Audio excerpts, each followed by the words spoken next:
evening, everyone, and welcome back to New Game Who Dis. My name is Troy Lavallee, and tonight, our Chaosium Love Fest continues with a little game that was the first game that Chaosium ever put out, way back in the year I was born, 1978. That's right, I'm old, Connie. All right? I don't want to hear it from you or anyone. I'm old. Troy. Repeat that birth date again so I can just very quickly calculate something on my phone here. I'll tell you exactly how old Troy is because I can add 5 to that.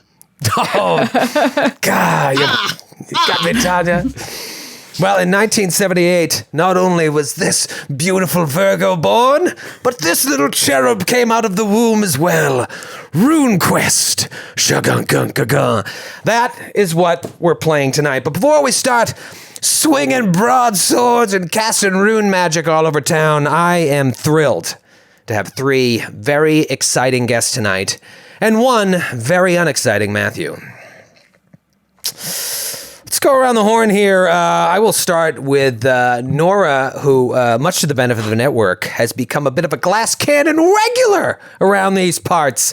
Noura, who, by the way, will be a guest on Glass Cannon Live next week in Indianapolis during Gen Con. Nora's going to be on the Saturday show, Helium Comedy Club. Tickets still available. Come on out. Don't come to see us. Come to see Noura. Noura, I feel like I haven't seen you in forever. How the hell are you? Doing good. It's super hot out. Mm-hmm. Don't want to be around anywhere that's direct sunshine. Mm-hmm. Unless I'm in a pool. But other than that, yeah. Lots of streaming. You like? Are you more of a winter? Do you prefer the cold weather or like a even tempered fall or spring? I like a spring fall situation. Mm-hmm. Yeah. Yeah, I hate the summer. I love winter, but fall is the best. Big pumpkin spice gal, are you? No. No. Heck no. No. That's the only part of fall that I don't like is all like the pumpkin spice ever. I'm gonna get so much hate mail. I don't like the pumpkin spice like in my face all the time. I feel like you're calling me basic is what I'm hearing. You're kind of speaking around it, but that's what I'm hearing. You know, what are you working on these days? I feel like when we met, you had 3 or 4 streams, and now you have about 15. What are you working on these days? Still doing Black Dice Society with Tanya, who y'all are gonna meet in a sec. Still doing Into the Mist with Realmsmith on Mondays. I play Princess Jasmine in a D&D game on Saturdays on Pixel Circus. And then other than that, it's little things here and there. I think we've got some other projects I don't know if we can talk about yet. We do. I can't remember when it's actually launching, but you are one of the stars of our first 5e show, Wicked Empire, which is dropping this month. So I'm excited to just sit back and watch that. Thank you for joining us tonight. You're the only person I think that has played this and with any regularity, but we'll find out. I'm not sure. I haven't even asked everyone. Our next guest, I met very briefly during this Patreon thing that Joe and I did, this little stream they call the Show Up. She is a powerhouse in the industry. They just made a film about her, and she's slumming with us tonight. We are also blessed to have her as one of the writers on Glass Cannon 2.0. Tanya DePass, everybody. Hey, y'all. Hello, Troy. How are you, Tanya? It's taken us so long to finally get to play together, and here we are. I know. Every time we've talked about it, it's like, oh, I've got a thing, or it's the same night as another thing I'm already doing. I kept asking. I was like, maybe she just doesn't want to play with us. No, can't be true. It's just schedules. Because, busy. Yeah, because I'm on Black Dice Society with Noura, Rivals Waterdeep. We just finished our 10th season, and we are taking a little bit of a break. We are going to be back for an 11th season. Wow. Soon-ish. Congrats. So 100 episodes. Thank you. Wow. And we're doing a new thing for season 11. We're having co-DMs. Oh, fun. One of them will do the prep work and one will run the maps?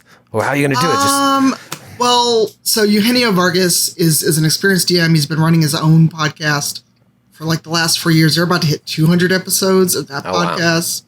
And Brian Gray has never DM'd. And he came back to D&D very recently with Rivals and with Dungeon Crossing. So he'd been away from RPGs for a long time. And so this will be his first time DMing. So they're going to split the DM duties. That's cool. As it were. And then Into the Motherlands is in our 3rd season. We just had our 2nd episode, season 3, and we're hard at work on the setting book. So it's a lot of writing and contracts and work and not a lot of sleep. But I too will be at Gen Con next week. Oh, that's all. Well, we got to hang out. We got to get some pops. That'd be so fun. We met so many people over the pandemic this way, but no one's ever hung out in person. I feel like I need to hit the gym. Because you only get to see this much, and then you meet someone like, wow, Matthew's really short. I know, he is. You get what you get, because at this point, we've all been inside for almost 2 years, and the trip to New York for the film was the first travel I'd done in like 19 months. Talk to me about this film, because this came out of the clouds to me. Obviously, I follow you on social media, but this is a big deal. NDAs are a hell of a drug. Good chat about the film. Yeah, this is exciting. So Tina Charles, who's a WNBA player, also has played in the Olympics. The last time around this year, she followed me on Twitter, hit me up, said, "Hey, I really like the story of what you do and what you're trying to do in the industry. I want to pitch this to Queen Collective, which is the film company that Queen Latifah runs, funded by Procter & Gamble." And we got on a call. We just kind of talked about, here's all things I want to cover. This is what I'm going to do. No guarantees, because multiple people were pitching this for Tribeca. And then she called me. I just started my stream, and then I had to step away, and then I couldn't say anything until I was in New York for the film. But yeah, I've known for months. They came out and filmed in early February of this year, and 4 days of filming got cut down to 18 minutes. Isn't that crazy? Yeah, because the day they spent at my apartment, I just, how you see clown cars? I was like, how much equipment do they need to film me for like 4 hours? Because they hung out while we did Rivals. It was like season 9 premiere of Rivals when they were filming me, and then like I got followed around various parts of the city and while I was getting my hair done and other stuff. So it was really wild to see all that equipment be followed and be on set for 4 days to have it all condensed to 18 minutes. Wow. And it was surreal to sit there and watch a film about what you're doing, because normally that kind of stuff happens after you're gone. Right, like posthumous film about your life. Yeah. That's crazy. When can us commoners watch this film? You can watch the film, and you can watch the film as of June on BET Her. I'll make sure to get you a link. It's on their website. It's 18 minutes, and there's 4 films in the Queen Collective this year, and there's another film about Chicago specifically that really opened my eyes. And I grew up here. It was about a park on the southwest side that actually was named after a slave owner, and I never knew.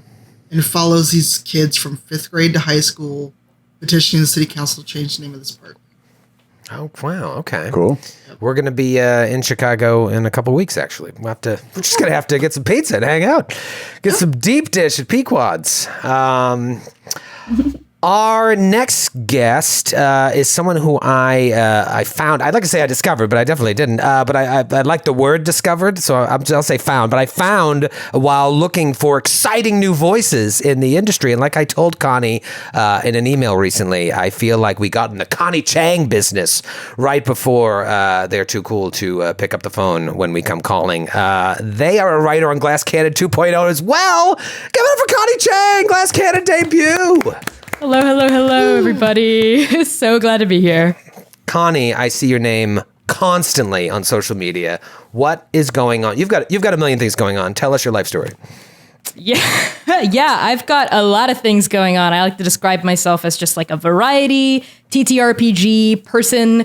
I do a lot of actual play stuff. I'm a pro GM and the producer behind Transplanar RPG is my main project, which if you've never heard of us, that's totally fine. We're an up-and-coming actual play show. We are an all transgender, people of color-led, 100% homebrew, D&D 5th edition, live-streamed actual play campaign.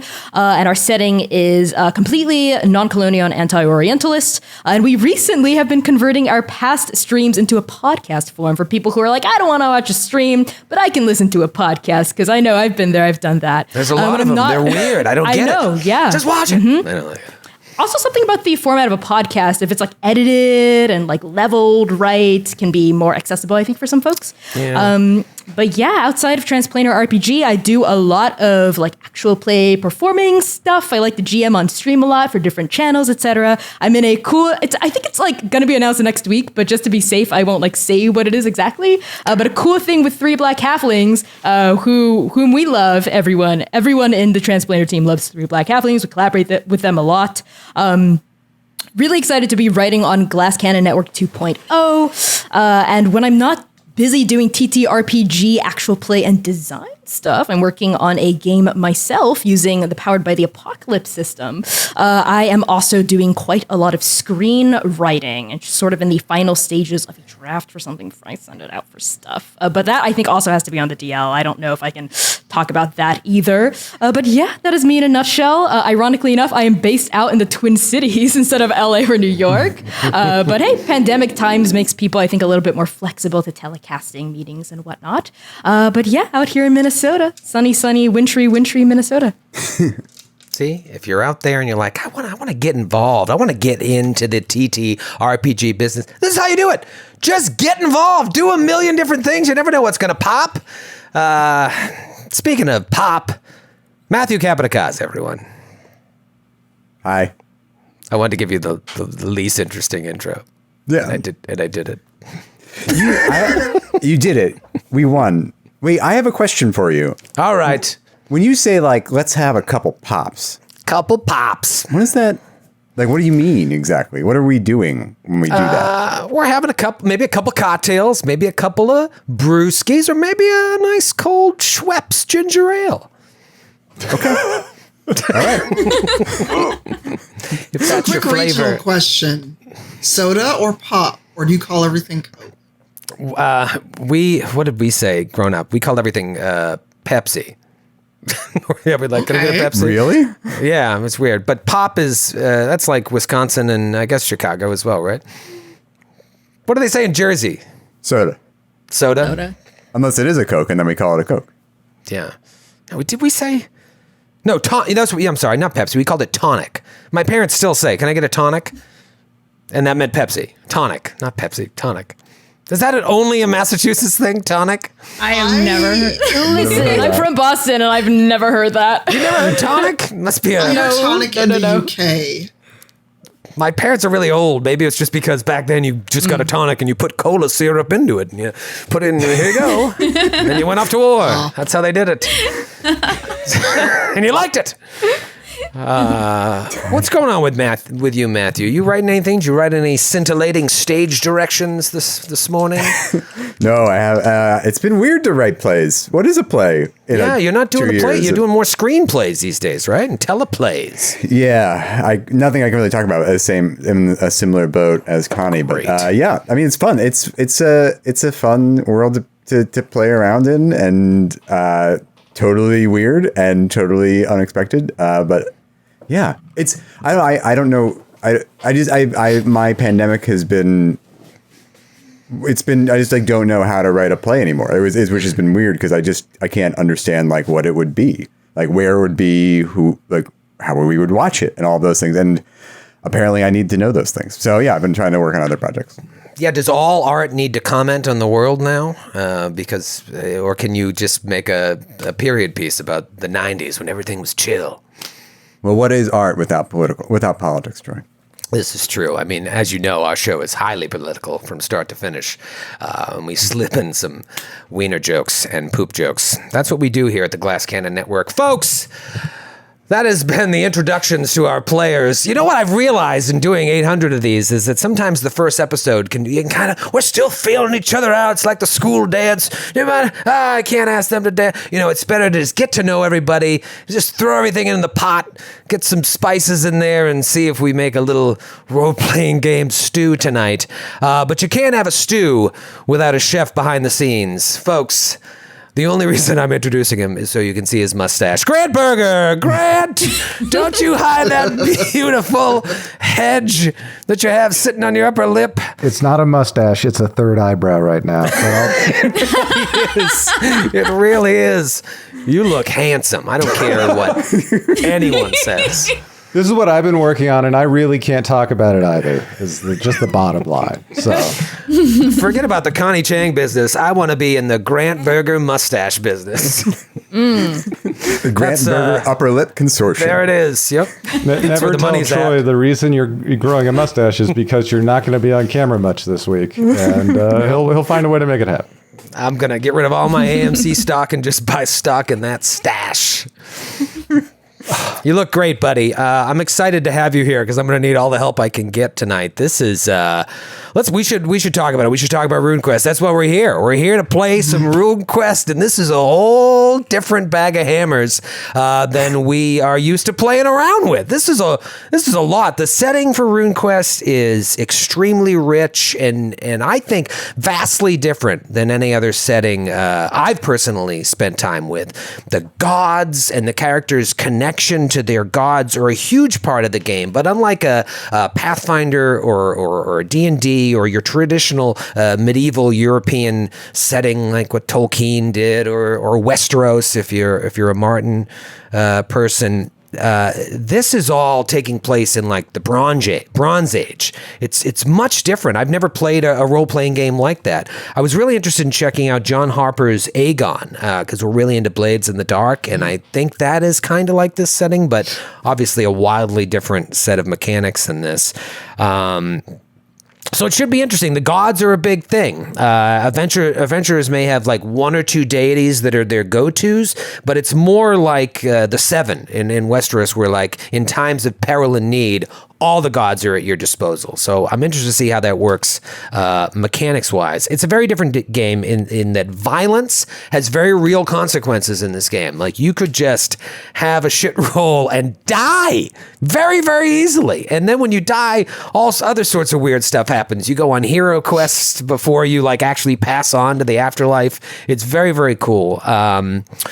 Everyone has access to magic, which is very different from most games. There's spirit magic, and then there's the much more powerful rune magic that we'll talk about. Runes themselves, not surprisingly, RuneQuest, play a very important role in this game. The way they basically the heroes look to these cosmic archetypes that make up the universe to inspire them in their daily life. They paint runes on their body, on their clothing, on their weapons, on their armor, on their shields, and then they look to those runes to, at least for mechanical purposes, implement their skills, whether it be wanting to speak to someone and be infused by the rune of harmony, or whether wanting to cut someone's head off and being infused by an earth rune because you're grounded and you want to just decapitate somebody.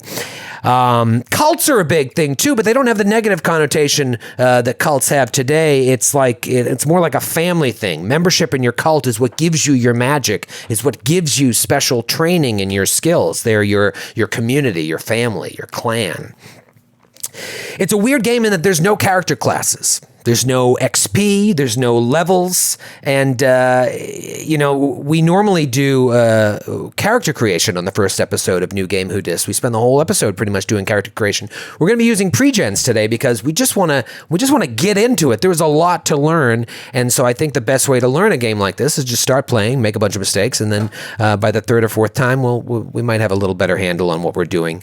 The history of the setting. Let's talk about the setting a little bit because the setting is really important to this game. It's long and varied, but I'm going to simplify it as much as possible. And I'm sure the people at Chaos are like, that's not right, but I think it's kind of right. Let's say that the good guys right now belong to the Kingdom of Sartar, and they have been embroiled in a war with the Lunar Empire for a long time.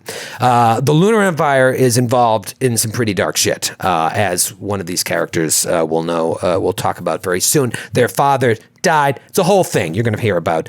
And just like, it's kind of like Star Wars-y, where like the Lunar Empire is the Galactic Empire and the Sartorites are like the rebels. And just like the beginning of A New Hope, at the beginning of our adventure, the Sartorites just won a decisive battle against the Lunar Empire, driving them back and slowing down their conquest of Dragon Pass, which is like the main setting where a lot of these adventures take place.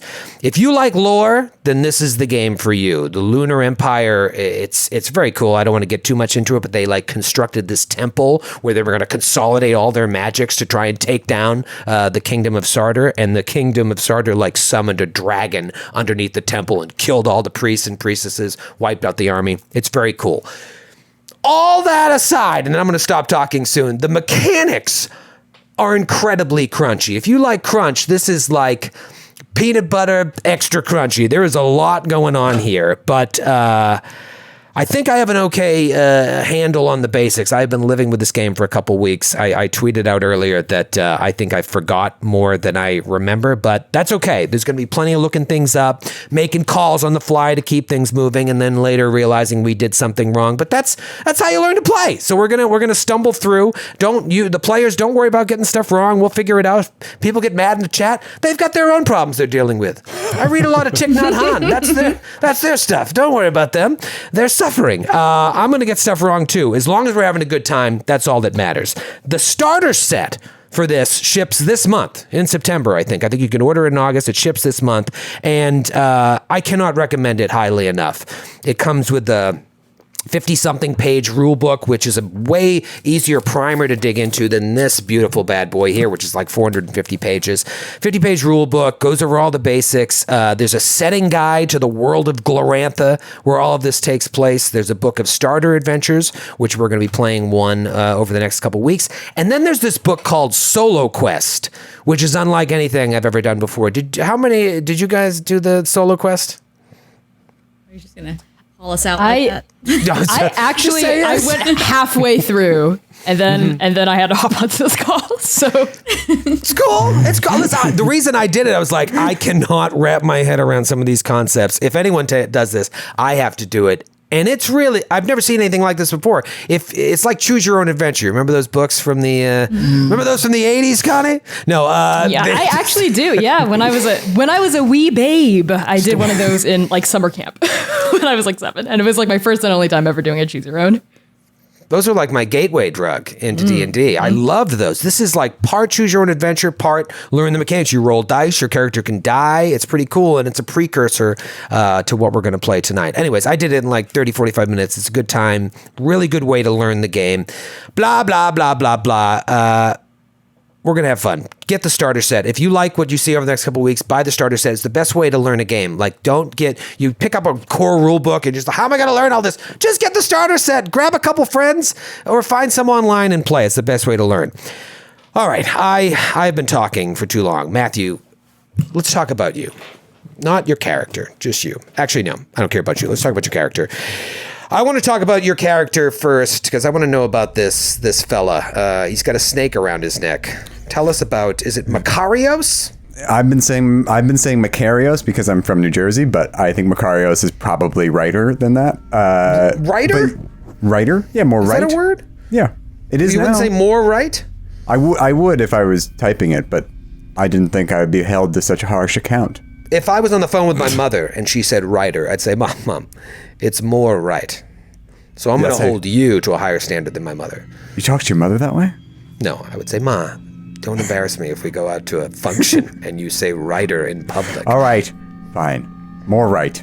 More right. Makarios. Tell us about this chap. So Makarios was, he is a healer. He is part of the cult of Chelana Arroy. So was his mother, but his parents both perished in the Great Winter, which I don't know anything about, but sounds pretty cold. And so he was raised in the temple, and was brought up. He's 21. At a certain point, he was out gathering herbs, as one does, especially him. And there was a troll raid, and he almost died, except that the snake came by And somehow the snake kept him alive, and they bonded, and now they're devoted to each other, both character-wise and mechanically. And the snake's name is Whisper. That's fun. And we have a great relationship. We can talk to each other. We both speak, we share a language, and he's my best friend. That's cool. I can't believe you're 21. You look like you're in your late 50s in this artwork here. Yes. I mean, troll raids, Great Winter, they can age you, apparently. What happened to your face? Was that part of the troll raid? Did you get a hatchet to the face there? I assumed he took like a troll claw to the face. He got a little rended, went to Cleavetown maybe. Sure. It happens when you're fighting trolls. Okay. Yeah. Let's take a look. Important thing about Macarios. He's apparently an avowed pacifist. Oh, that'll be fun when you get into combat. I'm interested to see how you drag the game to a halt role-playing that. Me too. Yeah, I mean, take a look at this character sheet. We're going to see everyone's character sheet. There is a lot going on here. You've got your runes, and the runes here are mostly elemental, some are more archetypical. You got darkness, fire, moon. Your jam seems to be earth with a side order of water and air. And then you've got your power affinities here, which the way it works in the game, everything is balanced. So your fertility power is 85, death is 15. I said this before we went live. If anything should happen where your passion and fertility goes down, then your passion and death rises by that exact amount. Everything is in harmony and balance. And you use your elements and you use your powers to enhance your other skills, or sometimes just to give you a boost in a situation. We'll see how that plays. It's a D100 system, so you need to, if you wanted to cast a spell that required the Harmony rune, for example, you would have to roll 85 or under in order to have that spell even work. Otherwise, spell's lost. But we can talk more about that later. And then obviously, if we look at the more detailed character sheet, there is a lot going on. Here. If you've played Call of Cthulhu, there are a lot of similarities. D100 system, got to roll add or under. The crits and the specials work a little bit different in terms of. We'll get into that. I don't want to give you too much too soon, but. Here it is, Macarios. Very cool. I'm interested to see if you will roleplay Whisper as well. Noura, let's talk about your character because I feel like she is the poster girl for RuneQuest. Vasana is the character that you play in the solo quest, which you would know if you did it. But tell us about Vasana because she's got a very cool backstory. Very cool. So Vasana is the daughter of Farnon. She is small but mighty. She's a red-headed, sword-wielding, bison-riding worshiper of Orlanth. She's the sworn enemy of the Lunar Empire. She's out for vengeance because her father, Farnon, was devoured by the Crimson Bat. And his soul was vanquished, and now when she was a moody teenager, and so she's out for revenge. She's out for blood. She is the opposite of Matthew's character. She is not a pacifist. She is very much into violence. Her passion is hatred, like her major one. She's got a very nasty scar down the side of her left eye because in the second battle of Moonbroth. Who could forget the great battle of Moonbroth, where the chicken destroyed one of the Luna priestesses. Yes, the Moonbrothians. The Moonbrothians. It was a very, very brothy, soupy battle. I don't even know where I was going with that, but I don't know. Received a very nasty scar on the side of her left eye while laying waste to one of the lunar priestesses during that battle, and she went back to her mother's farm to recuperate after all of that blood and violence and vengeance. She's not finished fighting. No, she will not be finished until she can bring her father back. I mean, what happened to her father is so horrible. Like this stuff they did with the Crimson Bat. Basically, when you die, you go to this afterlife that seems pretty cool. Like there's a hero quest involved, and you go through it, and then you get to pass on. The ritual that they did made sure that her father's soul could never rest, so it never had the chance to pass on. So I think about the what is that?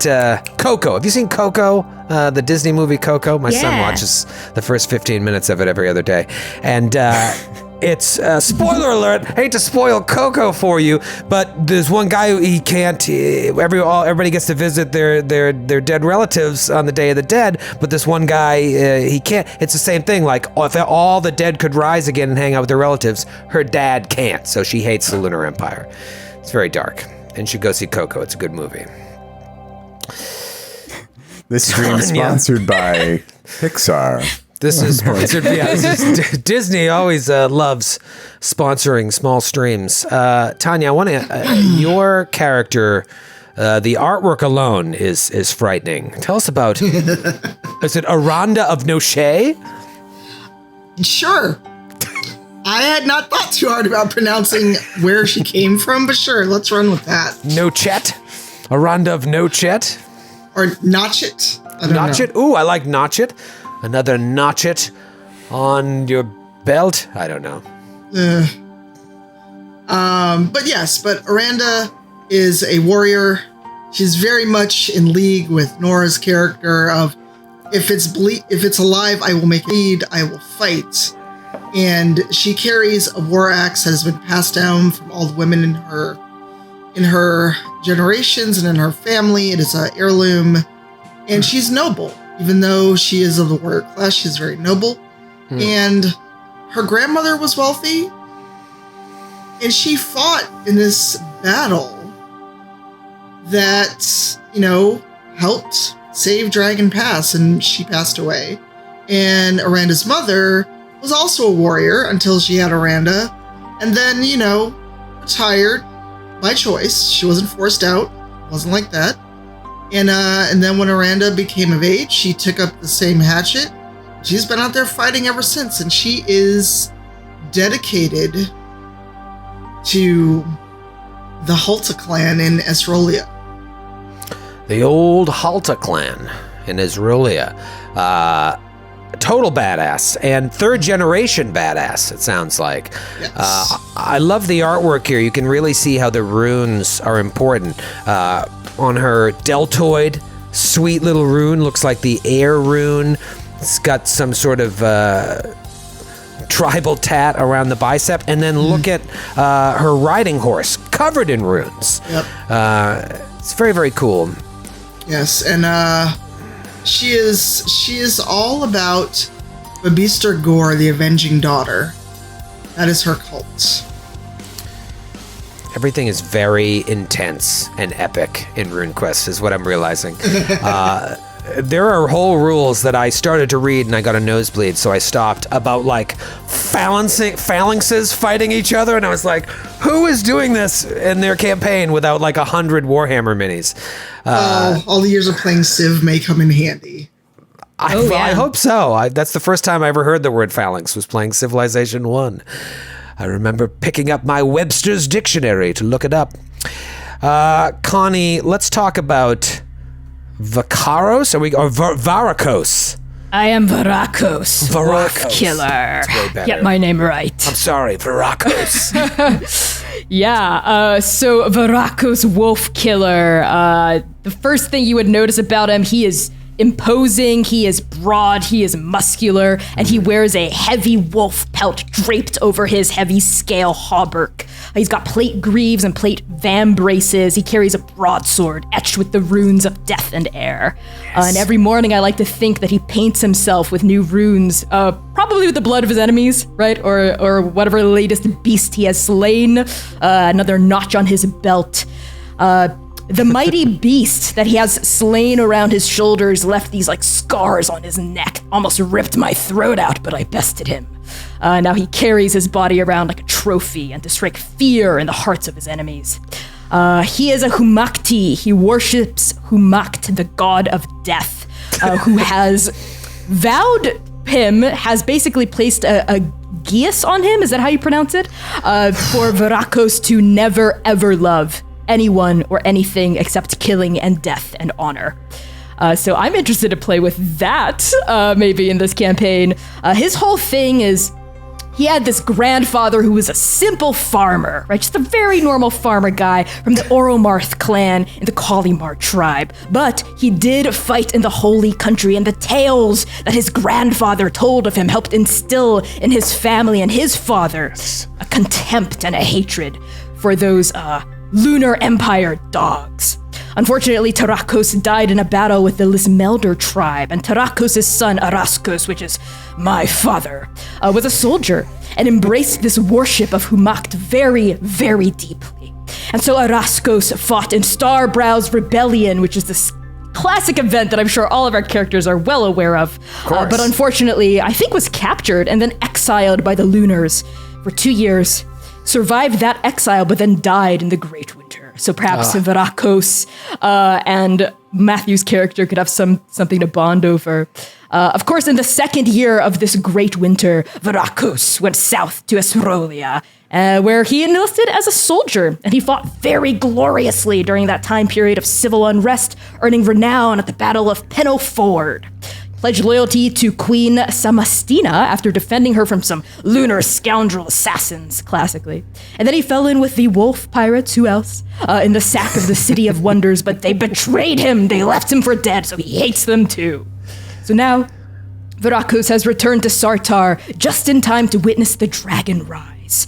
And then he took part in the liberation of Sartar, where he witnessed Kellier Starbrow. Of course, Starbrow, however you pronounce it. Very important character in the lore of this, Kellier Starbrow, yeah. Starbrow, yes, I feel like it's a major NPC.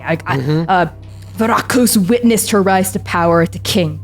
And then to better himself, that he might become a weapon worthy of my patron god, he seeks battle, and he seeks to fight and destroy the Lunar Empire so that their forces are scattered to the wind, decimated. They can't just be beaten, they must be annihilated. That is Varakos. Total badass. I like how we have these 3 warriors and this hippie with a snake. I just like to gather herbs, guys. You want We're some? never gonna make it through the night without these herbs. Yeah, man, just hearing Varakos' story, I couldn't help but think when I started reading this, you got to be into all these crazy names, because I was trying to explain to my wife, I'm like, this is why this game's hard to learn, because you're reading the rules and it's like, some characters may take lore Schnoobledoo, but you should remember that Schnoobledoo is broken down into Ding Dong and Flippleflop, but not all Flippleflop is carried under the lore Schnoobledoo. That is under lore Ding Dong. So it's just like, you got to kind of wrap your head around this lore, then throw it out and just get down to brass tacks. So I'm interested to see how this plays out. I've already said, and I'll say it again, this is super crunchy, more crunchy than maybe any New Game Who Dis game we've played, but this is how you learn it. You just jump right in. So I think we should go. Welcome to Glorantha, everybody, huh? Tip one out for the what was that, the Great Winter, Matthew? The Great Winter.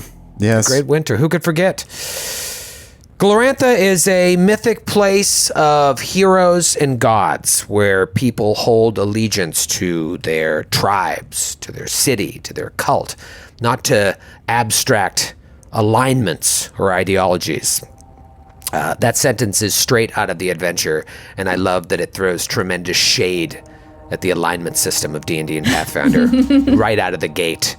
It's like, we don't use those outdated, stupid alignment systems of other games. Our game is a little more refined. Although humankind is the dominant species, this is due only to the quarreling of what are known as the elder races, who still rule large parts of the world.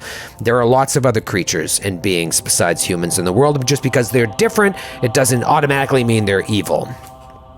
In Glorantha, the gods and goddesses are real, and through their cults, they play an important role in most major events. Powerful deities associated with the sun, the earth, air, water, darkness, and the moon, as well as death, life, change, stasis, illusion, truth, disorder, harmony. Each of those essences or ideals has its own rune, and your heroes are tied to any number of those runes, as you can see on your character sheets. As you advance within your cults, you strengthen your connection to the runes, gaining power and questing towards becoming true heroes who will be celebrated in the great beyond. One of the most important places in Glorantha, as I mentioned, is Dragon's Pass. Beset by conflict and blessed with opportunity, it is an extremely magical place, the center of many of the world's great myths. Dragon Pass is prophesied as central to the great apocalyptic series of events called the Hero Wars that everyone assumes is going to come at some point. There are some people that think you may be in the Hero Wars right now, that the prophecy is coming true. A recent rebellion in Sartar has driven out the Lunar Empire, as I mentioned, a foreign invader and occupier, and has left many of the towns and cities of Dragon Pass in ruins. Nobles, cults, and clans vie for power and authority in the Lunar's wake, as these liberators struggle to reclaim and rebuild that which is lost. Being an adventurer is hard work, and sometimes the simplest goal is the hardest to reach. The year is 1625, dark season, late on Freeze Day, in Movement Week. I could have just as easily said the year is 24. Apple picking season, late on Weasel Day, in Shark Week. And it would have had the same meaning to you, no doubt. But that's not what I said. So remember the first thing. You have arrived in Johnstown, a rugged city in the heartland of Sartar. The countryside still bears the scars of war and is only just beginning the slow process of recovery. The Battle of Dangerford, where the self-proclaimed Prince of Sartor, Kalar Starbrow, drove out the Lunar Empire, that took place a season ago. The solo quest that I spoke of takes place during the climactic moments of a part of that battle. Johnstown saw plenty of fighting, both outside and inside its walls, and now it is an unruly place. Mercenaries who fought on either side of the conflict roam the streets looking for work or perhaps looking for trouble, and the city's leadership, its ring as it's known, they do their best to try to keep the peace. Together, the four of you, earlier today, or maybe just an hour ago, got through the North Gate right before it closed for the day. Dusk is nearly over, and the crescent moon is bright and red. If the moon is your jam, you can't help but be inspired by this, for no mechanical effect. Yeah. You get through the gate, and the young gate guard there asked your business. Your mercenaries, your swords for hire. So after requesting that you sheathe your weapons, put your shields on your back, he told you might be able to find some work defending the city. He said everyone is afraid that the Lunars are readying to counterattack, to reclaim Johnstown. So there's plenty of opportunity for someone like yourselves who can fight. Not you, weirdo with a snake, but perhaps the other three of you. You look like you're ready for a fight. We're stretched out thin here in Johnstown, and we can use all the help we can get. The four of you took one look at him, a man barely out of his youth, named Farhan, and you believed him. Whatever your answer, he directed you towards the North Market, just down Butcher Street. He's like, it runs there, straight from the gate. You asked about maybe places to stay, and he was like, you might be able to check out the Bull and Ram, or the Black Alanx. Perhaps in one of those inns you can find a quiet place to sleep, some hot food, maybe even a bath. But truth be told, with the flood of refugees and mercenaries migrating into the city, your chances are not good. So, the four of you enter the city at this time of turmoil. There are many others like you here just looking for work. But tonight, you're just looking for a place to rest, and there might not be one. Let me get a good physical feel for what these characters look like. Makarios, you've got the snake, but you're wearing what, a tunic? What is this? Makarios is wearing simple healer's robes. That is my armor. Healer's robes. Healer's robes. Yes, and he does have a nasty scar running down his face, and then he has his snake whisper slung across his shoulders, along with a kit full of salves and, as I mentioned before, herb, and various healing medical things. Aranda, do you wear that helm at all times? Obviously, you were told to put your family's heirloom, that battle axe, away, but do you keep that helm on when you're walking through the city? No, it is clipped to a belt on my battle skirt, and actually, Aranda has a horse. That's true, a riding horse. Does this horse have a name? In the next couple seconds? Roach. Wait, what is it? Roach. Roach. Ooh, that's a good horse name. So, you're leading Roach along? Yeah, I figure in the city proper they wouldn't like me riding down. I like that. Come, Roach. What about Vasana? Vasana, you have a bison. I do have a bison. The bison's name is Molon, which I did not name. Moulin Rouge. Yes. And so I'm not riding Molon at the moment because probably a little difficult to weave in and out of those tiny village walkways. Mm-hmm. So I'm just kind of leading him with a little rope and just like a little bundle of hay to keep his attention. She's got not full armor, but like breastplate, and then like against her forearms and legs, and she does have one of those leather battle skirts mm-hmm. With a helmet that she is currently not wearing, stored away with her multitude of different weapons that she's also carrying on her person. Yeah, these characters, they've got a lot. You've got a lot of weapons. You've got a lance, a broadsword, a battle. Where are you putting all these weapons? On poor Probably Molon's gotta haul some of my stuff. A composite bow. Yeah, you're all heavily armed coming into the city. But you were told, hey, stow that shit when you're coming through the gates. That's not cool. All right, so you're feeding Molon some hay as you lead him in. And then Varakos. You're seen pictured here with these two swords, but they have now had to be sheathed. You look like a total badass. What's his demeanor here? Varakos is storming down Butcher Street, looking left and right, headed straight for the Bull and Ram. Wants good lodgings, and while he's walking, I think he moves one huge brawny arm to the head of his wolf and tries to scare Roach. And like clamps like the mouth down on the jaw. I think it's like a little like trickstery thing he likes to do. He likes sort of like just like I think because I think he gives Aranda some crap for riding a horse instead of an honorable mount. Like Molon, look at his horns, look at that hide. That's what you call a mount. Roach is just, what is that, mud, or is that just his hide? So he sounds like a real instigator. So do you want to get kicked by a horse in the chest? Ooh. Or do you want my battle axe in your skull? Says Aranda.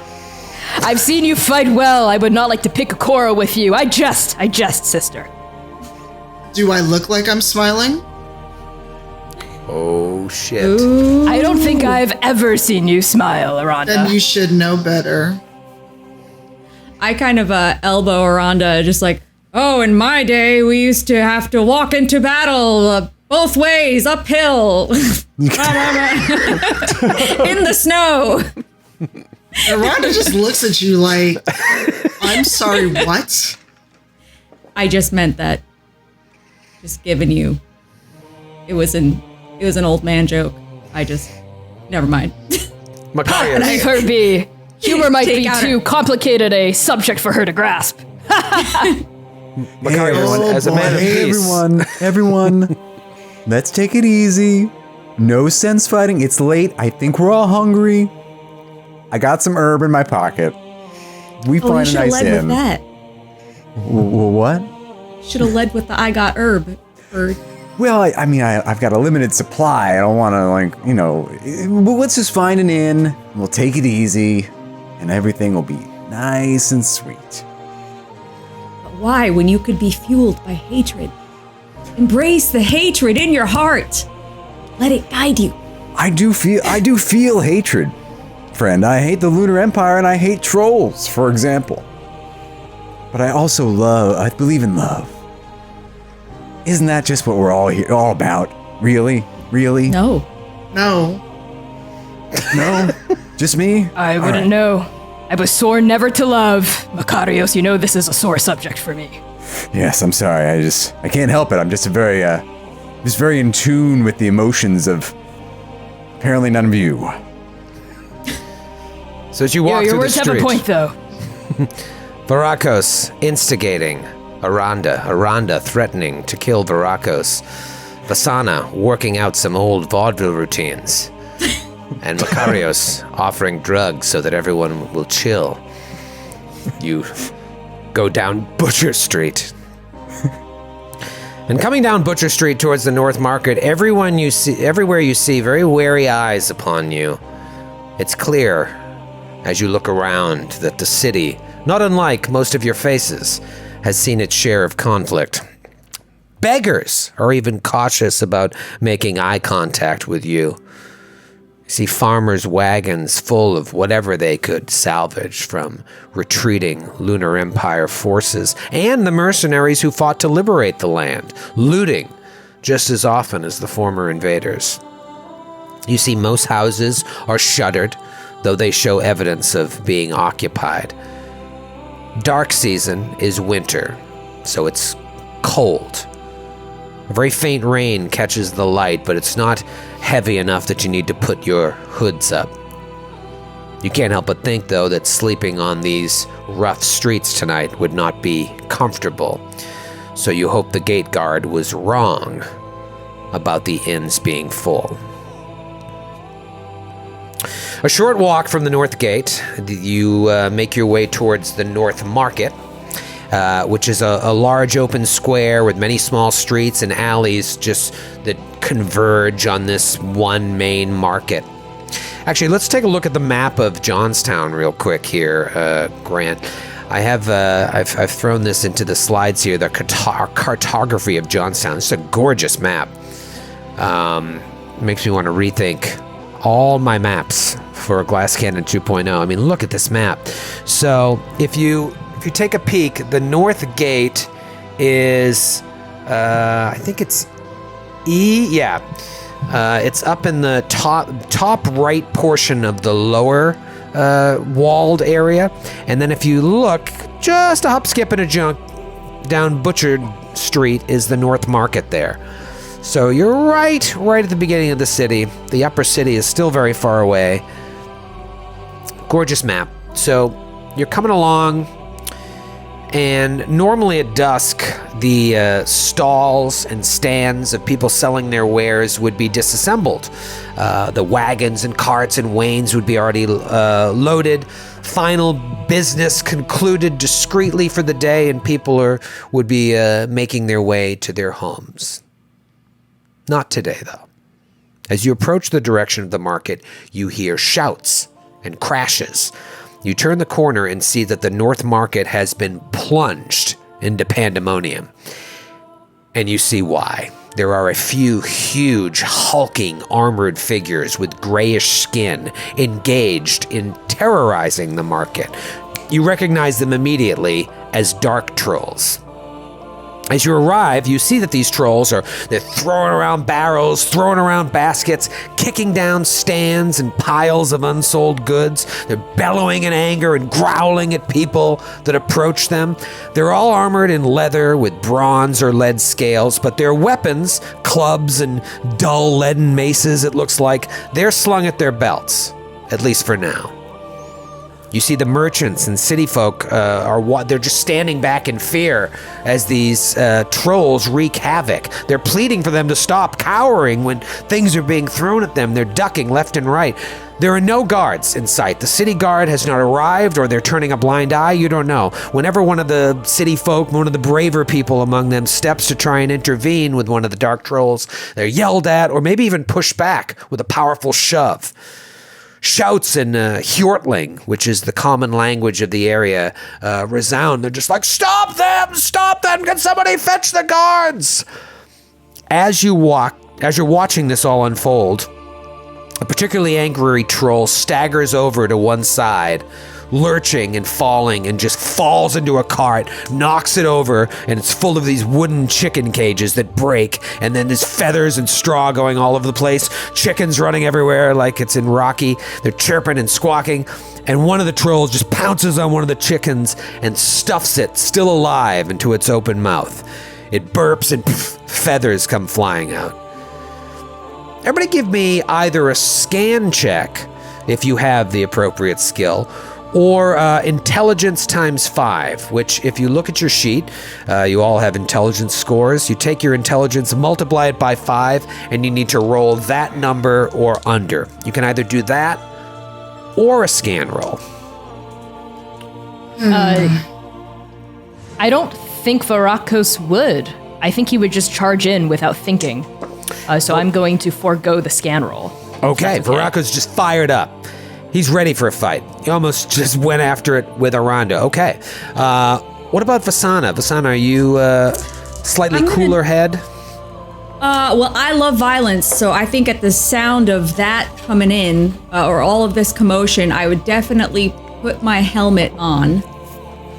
Okay. I can do so. Sure. But I don't want to recklessly go in there. I want to see what I'm about to fight. So I'm going to do a scan roll. My scan is 50%, so I'm rolling under that. Yeah, 50 or under. So, and there's no benefits for crits and specials for this one. Okay, I rolled a 4. Ooh. Which is, it's a shame that I won't get any cool things from the... That would be pretty cool. Yeah, a crit is, a 1 is always a crit. Depending on what the skill is, a 1 to 5 could be a crit, a 1 to 3, a 1 to 4. Usually you have to have a skill around 80 plus or 90 plus for a 1 to 5 to be a crit. But even rolling, there are specials which we'll get into later, but crits can be really good, especially for damage. Otherwise, you could gain more information. But you did succeed, and you succeeded very well. Did anybody else roll a scan and succeed, or did somebody go for an int 5? I went for N5 because I don't have scan, but I did not succeed. Did not succeed. What about Makarios? I think Makarios was chatting with Whisper, and he did not succeed either. Just not paying attention. All right, well, luckily, Vasana is taking it all in. That's what her father taught her.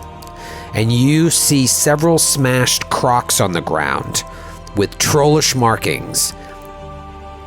And a very small amount of liquid on the ground as well. Red. It stinks of booze. And now Crocs as in like crock of onion soup, and not as in like the shoes.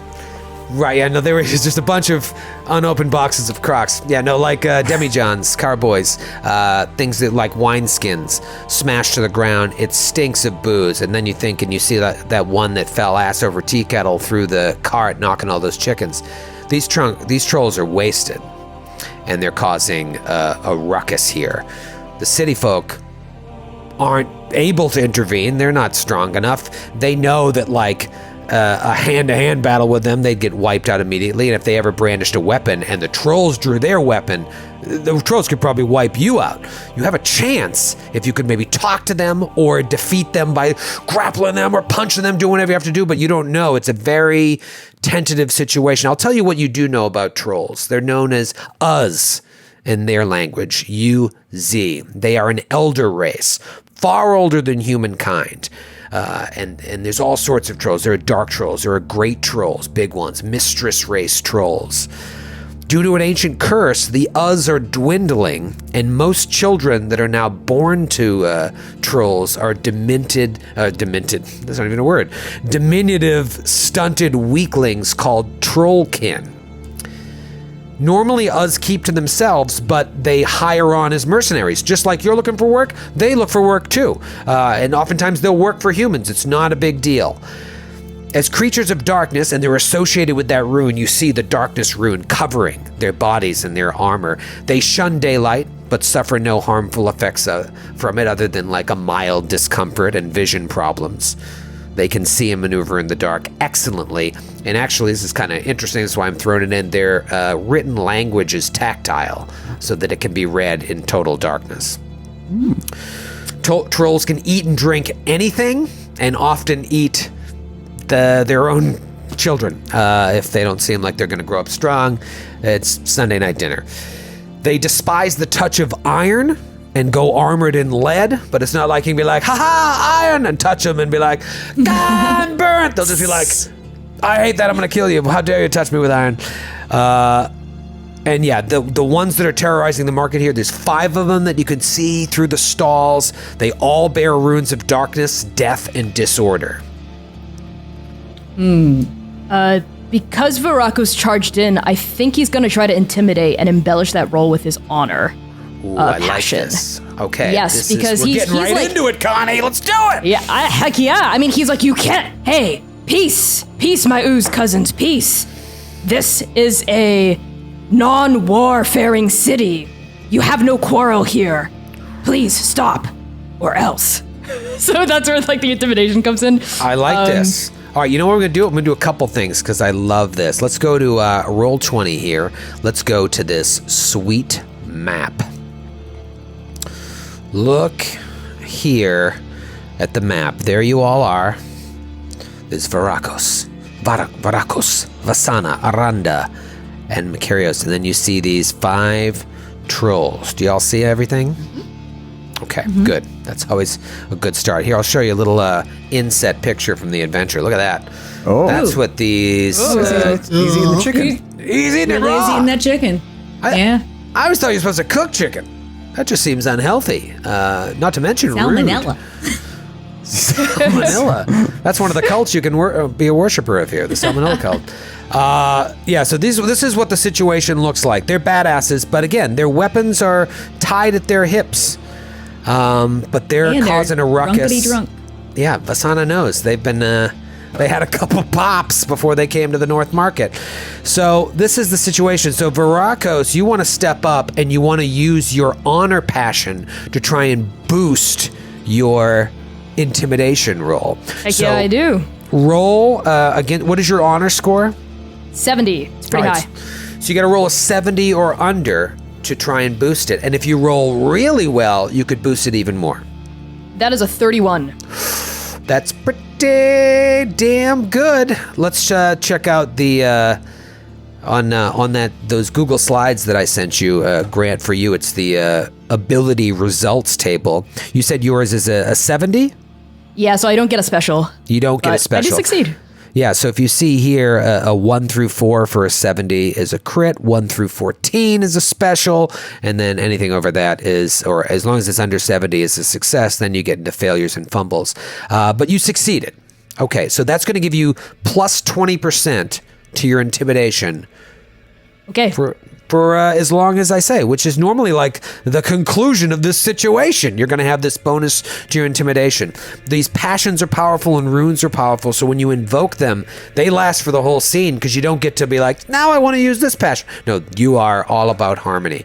All right, so try your intimidation roll. Okay, that brings that 55% up to a 75. Woohoo! That is a 55. That's a success. That is a success. All right, so you say that, and you see the troll nearest you pauses its tirade for a moment and just kind of stares at you, wobbling, and says something. You don't know. And so you know that there's a little bit of drunkenness there, but you also know that they don't understand trade talk, which is probably what you're speaking. Like, you would know that, like, they don't know Hjortling, and so you're probably using trade talk, which is like a pidgin that everyone understands, and so their trade talk is very, very low. I looked beforehand at your characters. None of you speak their main language, which is called Dark Tongue. They might know a little Hjortling, but trade talk is your best chance. So now I'm going to roll to see if they understand fully what you said. And they don't. They get the gist of it. They know that you're, like, trying to come up and intimidate and keep the peace. It's like, you don't know. Ah! So the important thing to take away from this is that intimidate worked insofar that it stopped him. So you think to yourself, if you ever came to blows, intimidate might be a good way to slow them down for, mechanic speaking, a round. But then he goes right back to causing trouble. What does anyone else do?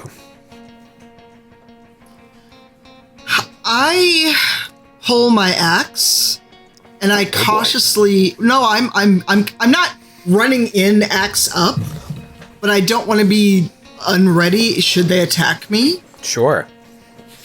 So I pull the axe, but I'm like holding it at my side. I'm not like in a battle stance. Okay.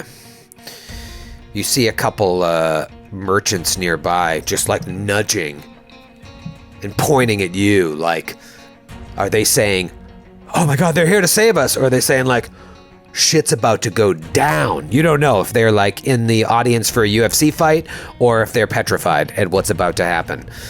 Makarios, what are you doing with your herbs and snakes? Makarios is going to step forward, and I want to roll. I'm going to try to orate to them. I think, like, fast talk feels like it's not actually, like, I want to do the equivalent of diplomacy here. Okay. So that orate seems like the best option based on my skills, right? Yeah, fast talk. It would have to be really fast to get to them. But let's try. If orate is your jam, give me an orate check. Well, can I use one of my passions to augment my orate check? Absolutely. What passion were you thinking here? Harmony? No, I was thinking I would use my hatred of trolls, and I'm going to try to use that to calm the situation down. Go with me. If you really don't like it, I can also roll my passion for love and family. But other than that. Well, I really like this. As you were talking about your backstory, I was like, oh, this is great. It's going to fit totally into the adventure. But now let's really think about this. Your hatred of trolls, you're trying to bury that to tell them to calm down? Or are you coming out there and be like, you listen to me. If you don't calm down, there's going to be trouble. I hate your kind. I think it'll make sense when I start talking to them. All right, far be it from me to jump the gun. If you grant me some latitude. I'm sorry. Let's try. You're gonna use the passion of hatred of trolls. Go ahead and roll. Well, it didn't work because I rolled an 83 over a 60. I only hate trolls so much, apparently. That's right. Well, and you also think to yourself, hatred was never going to work to try and get through to them. Right. But you can still roll your orate without the bonus. Great. Okay, I rolled a 3. Under 30. Whoa, and what is your orate skill? 30. I'm sorry, you said 30. Okay, wow, great. That is very, very good. Not a crit, but still a success. And you see the same thing happen. Let me roll to see if they understand your trade talk. He goes, my troll brothers, I hate all of you. But, I don't let that, like, dominate my world, man. You can't, like, go through your days just hating people, and it's clear you've been overserved. I think we can all agree. But maybe we can put aside that hate and come together and just calm down. Huh? What do you say, Whisper? Whisper says I'm right. One of the trolls throws away one of the boxes he was about to break into. And he walks up to you and he takes a big meaty finger and pops you in the chest. It's like, hate! Yes, hate! Hate you and your kind! And there's a little bit of a shove there. You know, you ever get that bony finger right in the old solar plexus? I'm sure you got that a lot on the mean streets of Paramus as a kid. Just boom! Stop reading books, nerd! They just poke you. This guy's got a big muscular finger and it pushes you back a little bit. Hey! That's a frail healer, but he's our frail healer. You get your hands off of him. Huh? He turns and looks at you. Vasana, what do you do? I turn to that same troll, and I would like to intimidate him by saying, you know what I can make you wash down that all that booze with? The taste of your own blood. And I will use I want to use my loyalty for Sartar, that passion, to help on my intimidate. Oh yeah, that's a great one to use. Your loyalty is undying, and though no one knows you here, this is a great opportunity to show your loyalty that was instilled in you at birth. So try and get that boost from that passion. Okay, so I have to succeed on the passion roll first. Is that what the? Yeah, and if you succeed, depending on how well you succeed, you could get even better bonuses. All right, so I have to roll under a 70. And nope, I rolled a 94. Oof. Not good. Rolling super high or super low. You know what? I should say a 94 that for might a 70 be bad for me. Is it's just a failure. A fumble can be bad. So there is a little caveat to if you. Let's see. Who else failed on their passion roll? On my passion roll, I did. All right, so just you. All right, so you actually subtract 10% from all further rolls made for the duration of the situation that brought on that state. So that passion goes down by 10%. Had you fumbled, it gets even worse. You're distraught and racked with psychic turmoil. You'd be like thrown out of this if this comes to fisticuffs. But so for you, as I'm like trying to get into his face and intimidate him, you just hear my voice crack. Because called my bluff out of like I'm just slightly would never admit this, but maybe a little afraid. Cracked like Peter Brady. A little bit. You guys should stop menacing this place. Turns away. It was looking at Varakos, but now it turns towards you. Let me see that intimidate roll. Oh my goodness. I like that my hatred of my trolls have gone down through this encounter. I don't hate them quite as much anymore. Something about that. Sorry. So my intimidate, I have to roll under 25%, which is already like, that's hard. But now with the -10, I have to roll a 15% or under. You got this. Low money. Come on. Oh, now I rolled an 88. Ow. All right, so here's what's going to happen. Well, I haven't taken an action. I just pulled my sword or my axe. You did pull your sword out, so you see that. Axe. Your axe. Yeah, things are not going well here. And this guy that went up to Makarios is now going up to Varakos, and looks like maybe there might be some action here.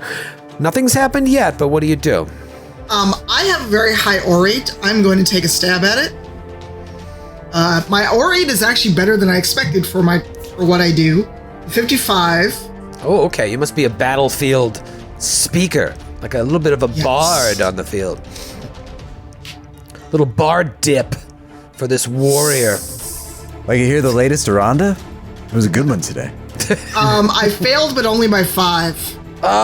So close. So what do you say? And I just kind of I hold up the hand without my axe. I'm like, come now, come. There's no need for all this. Surely you can recognize you've had a bit too much of the vine. Why don't you go wherever you live and sleep it off? Sleep it off. Trying to get through to them. And each of you, now that you've spoken to them, they're not quite understanding everything you say, which makes it even worse to try and communicate to them. They're drunk and they don't speak the same language. And so this one here, looking around, the other ones are laughing, seeing this guy come up to Varakos, like, watch this, something's gonna happen here. And this troll comes up to you, big, tusked face, kinda taller than you, and you're badass. But this is a dark troll. Comes up to you, you can feel hot breath on you, hot, whiny breath. And he bumps you in the chest, Varakos. And so what's gonna happen here is a strength versus strength resistance roll. So the dark troll has a strength of 18. What is Varakos' strength? 19. Oh, so you're stronger than this troll. All right, so if you look at the resistance table, which is slide 10 here on the Google Slides, the active characteristic for me is an 18. I then slide down to the 19, and that gives me what I have to roll for bad stuff to happen. I have to roll a 45 or under to see if maybe this chest bump is going to knock you on your ass. Okay, I think Varakos is actually pretty short. He's like 5'6", maybe 5'7", so he's like looking up at this troll, trying to stand his ground. Sturdy, low center of gravity, like a running back. Yep. Just boom. Definitely. This linebacker comes up and tries to floor you and fails. So he just boom, bumps you chest to chest, and you don't even budge. What happens next? Oh boy. It's getting physical. So it seems like our attempts to get through to them through oration or through intimidation are not working. So we might have to do a bigger show of force here. Varakos is actually going to just sort of, you shove me again, and I'll wet my blade with your sword.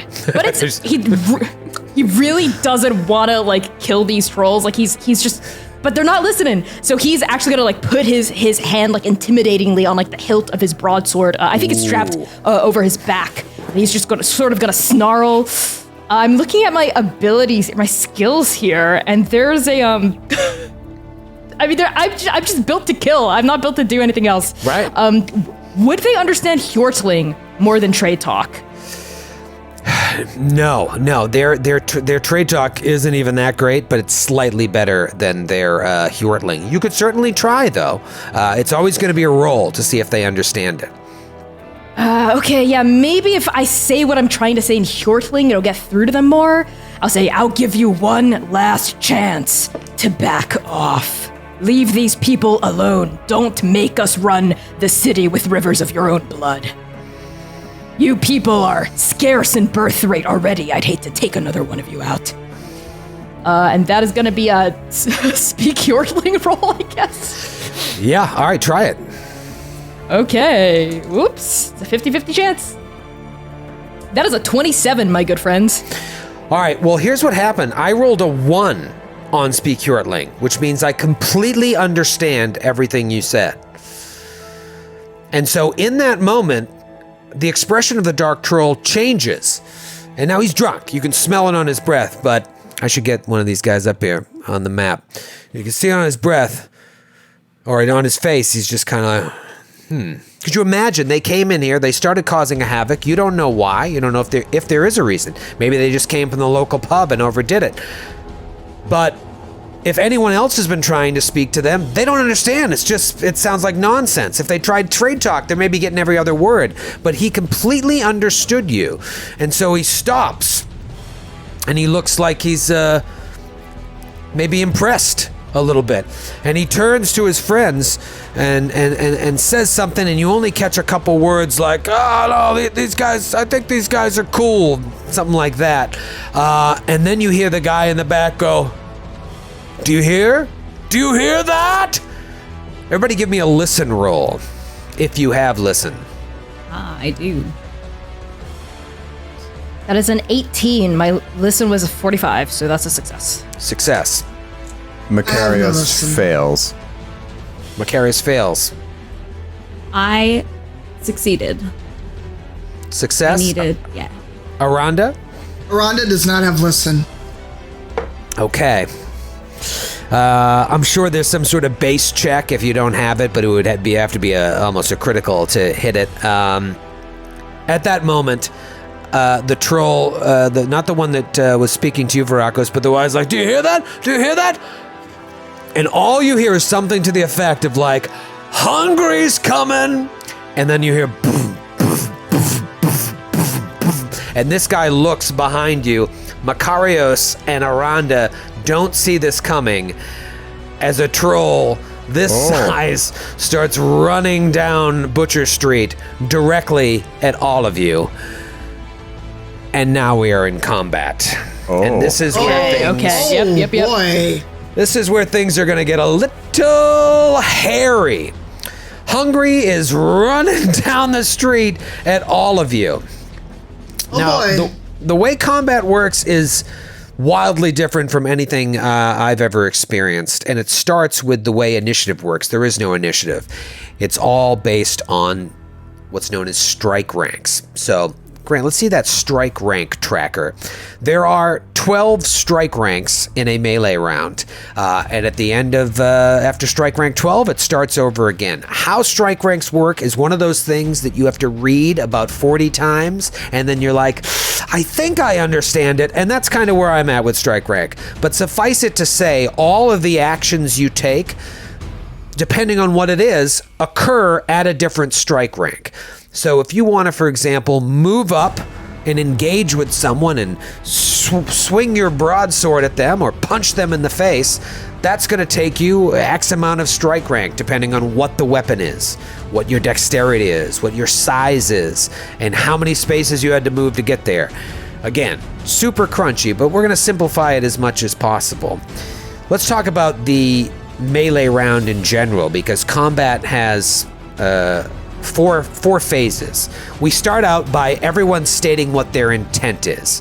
So, Makarios, you could be like, I want to go pee my pants in that watermelon stand. And I'll be like, okay, is that all? Do you want to cast any spells, draw a weapon? And you just say what you're going to do, and you're kind of held to it. We're all friends here. If later on you're like, oh, you know what, now that I read this, it'd be much more fun if I do this, that's fine. But you state your intent. The second part of it is, all unengaged characters then move anywhere they want to move. If part of your statement of intent is, I want to move up to there, I want to move over there, everybody moves. You have to keep track of how many places you moved because it's going to affect your strike rank, but you just move. If you are engaged with an enemy, you can't move. You can move during the round, but it's kind of like attacks of opportunity come into play and all that stuff, to use D&D and Pathfinder parlance. After movement is the resolution of melee, missiles, and spells. If you're casting spells, if you're getting into a fight, whether it be with weapons, fists, grappling, or whatever, we resolve that, and then you end the round with bookkeeping. I mean, I can't even begin to tell you, this is so crazy complicated. That's why I want to just take our time, walk through this slowly, and figure it out together. So let's start very simply with the statement of intent. This big troll is coming down here. It seems like Varakos has calmed down this guy in front of you enough that, like, maybe he's not going to fight you, or maybe he's going to get caught up in this when Hungry comes running down Butcher Street. But the other ones, you haven't made any deal with. You do know that an intimidation roll, a successful intimidation, a successful orate seem to make them pause. I can tell you mechanically, if you choose to do that during this round instead of fight, it will take them out of a melee round. Maybe that's all you need to buy time for the city watch to finally arrive. But if you want to come to blows, you can do that too. Let's talk about intent. Makarios, what do you want to do? Okay, Makarios would like to, he's going to move. I'm not considered engaged where I am right now, right? No. Okay, I would say, Varakos, you're not even engaged because this guy isn't fighting you yet. All right, so Makarios is going to end up moving over here, which is 3 meters, 3 squares, 3 meters, which would cost me 1 strike rank. All right, so just to give you an idea, each of these squares I'm going to call 3 meters. So that's one. Every time you move 3 meters, it adds 1 to your strike rank. So if, for example, if you have to move 3 squares, just remember that's going to add 3 to your strike rank. All right, give you a practical example, like if you want to hit someone with your broadsword, that might be strike rank 8. But if you moved 3 squares to get there, you won't be able to swing that broadsword until strike rank 11. It added 3 because of the 3 squares you moved. Okay, so I will move less than that and save on the strike rank. So I'll move 2 squares away from hungry, and then I'm going to prepare a spell, and then hopefully cast a spell. It will cost me 3 magic points, so that's going to add 2 more to my strike rank on top of that.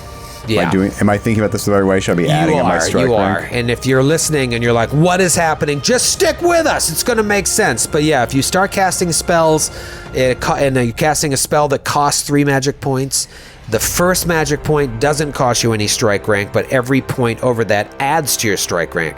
So if you're moving 3 spaces and then using 3 magic points, that's going to add 5 to whatever you're trying to do. So your decision is to move and try and cast a spell. I think all told that'll put me at strike rank 9. Okay, which means you can still act this round. Preparing a spell costs 5, is a +5 to your strike rank. Yes. Now, I'm going to add this in just because it might help you, give you a couple more options here.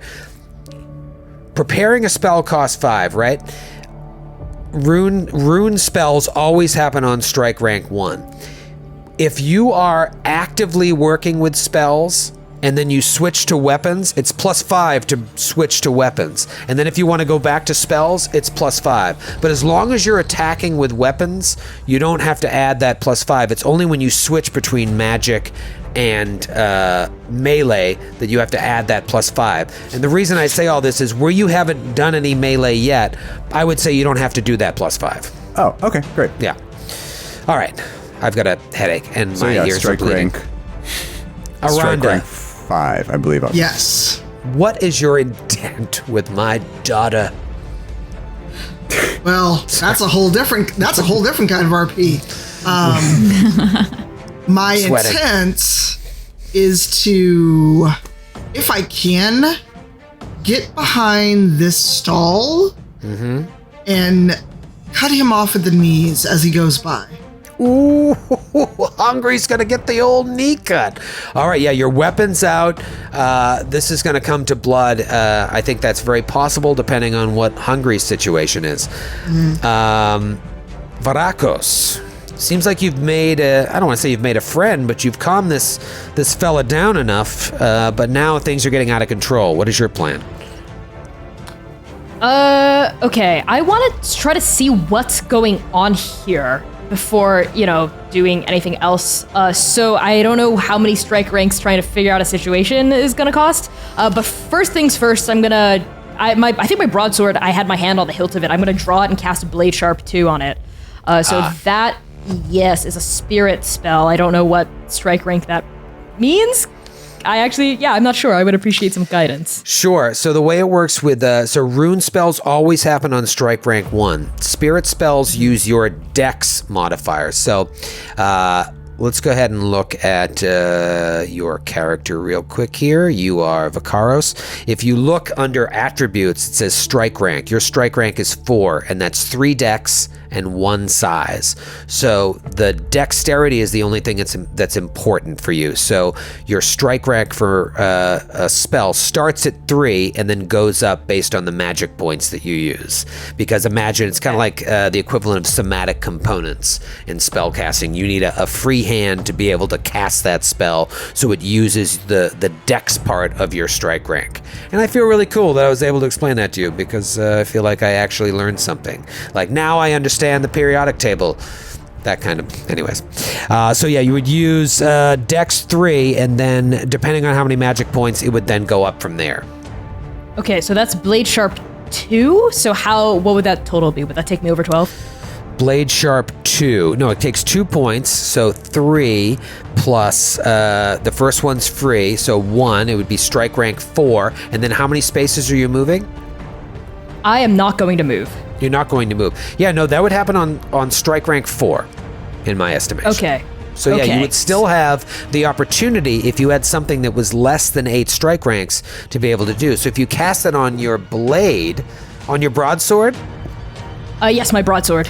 All right, so the way I'm understanding this, and I could be totally wrong, is that you cast that spell, the spell hits your blade on strike rank 4. Your broadsword has a strike rank of 6, which means if you add 6 plus 4, at 10, you would be able to strike with that sword infused with the spell, assuming that you were able to cast that spell, which is a roll. Got it. Yeah, so I think I'm going to do that. So on strike rank 10, I'm going to hit with my broadsword. I'm gonna assume this thing's gonna charge and maybe get in range of me, because I'm not gonna move. I'm just gonna hit whatever threat is nearest me with my broadsword on strike rank 10.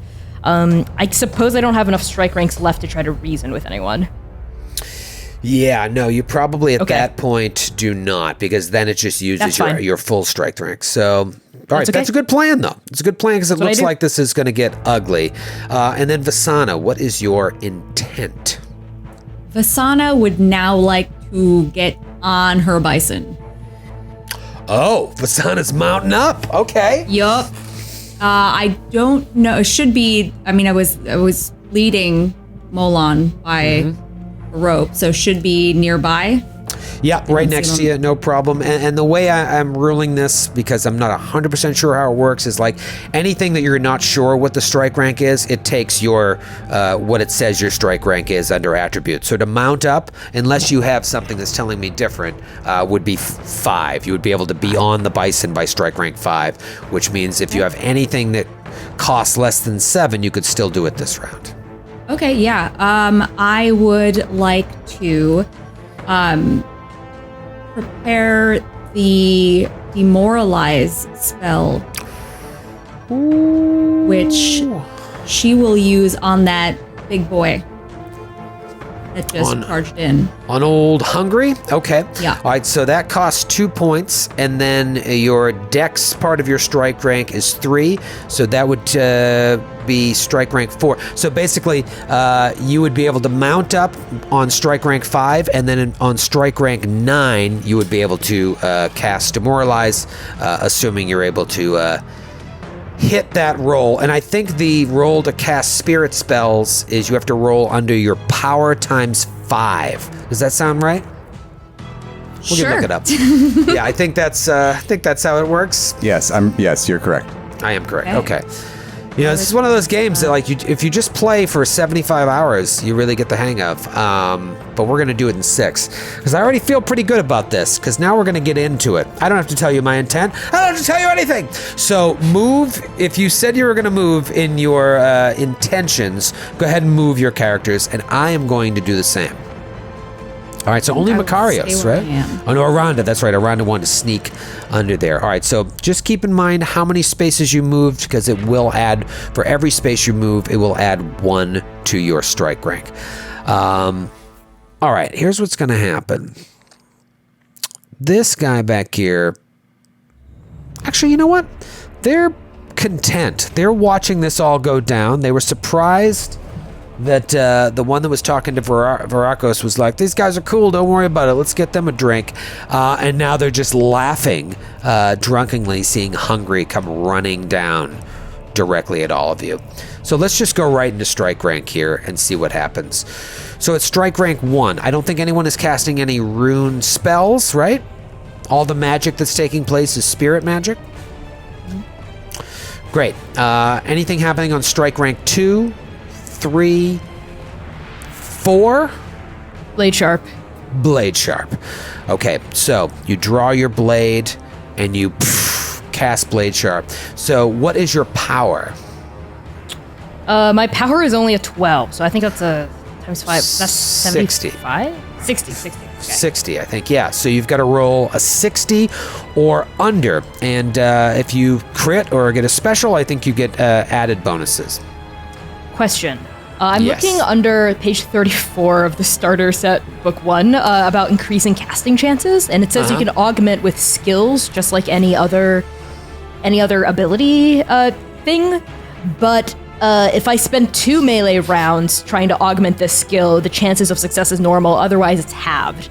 So if I were to try to spend 2 melee rounds augmenting blade sharp, does that mean that Blade Sharp won't take effect until the next round, but I can still attack with my broadsword regardless? Yes. Then I will do that. Okay. Yeah, so you're concentrating on that, but you're still able to attack with it, but it won't take effect until the completion of the spell. And you could still fail on that roll, which won't happen until the end of the casting. Yes. I'm trying to use my... What could augment it? Oh, God. That's a tricky my thing. intimidation. You've got to have the right thing that can augment it. Yeah, I think so. It says that you can basically justify anything. Like, you can dance, sing, perform languages, etc. Like, any skills can improve casting chances. So this is blade sharp. So what I'm going to say is I'm going to talk to my blade, right? And I'm going to say something really, like, rough and intimidating as I, like, draw my palm over, like, the runes carved on the bronze of this blade. I'm going to say, awaken darkness, awaken death. And I'm going to, like, call upon, like, my god to try to help me. I like it. I like it a lot. All right, so give me that roll and see if it's going to help. Actually, could I say that I'm using my passion to do this? I don't know if that's allowable. Yeah. Do you already have an active passion? Did you use a passion? Oh shoot, I did. So I can't use another passion. From what I understand, I think you're only allowed to have one passion infusing you per scene, but that passion is still bumping up whatever. I can't remember what you roll, but that's still giving you a bonus. Oh, Was it and that's giving me honor? a bonus on my Yes, I used honor to augment my intimidate. All right, so your intimidate is 75%. Why don't you use your intimidate? Intimidate your blade. Heck yeah! Yes, I'm intimidating my blade. I'm gonna get you. Great, so I'll roll for that to see if it works. I suppose. Wait, I have to do it on the second round to try to keep it at like. Yeah, right, so I won't roll until the next one. This I'm not 100% sure how this works, but that makes sense. You're going to roll that, Yes. and then you're going to see if the spell actually works. Yes. Okay, so let's move to strike rank 5. Someone's doing something on 5. Yes.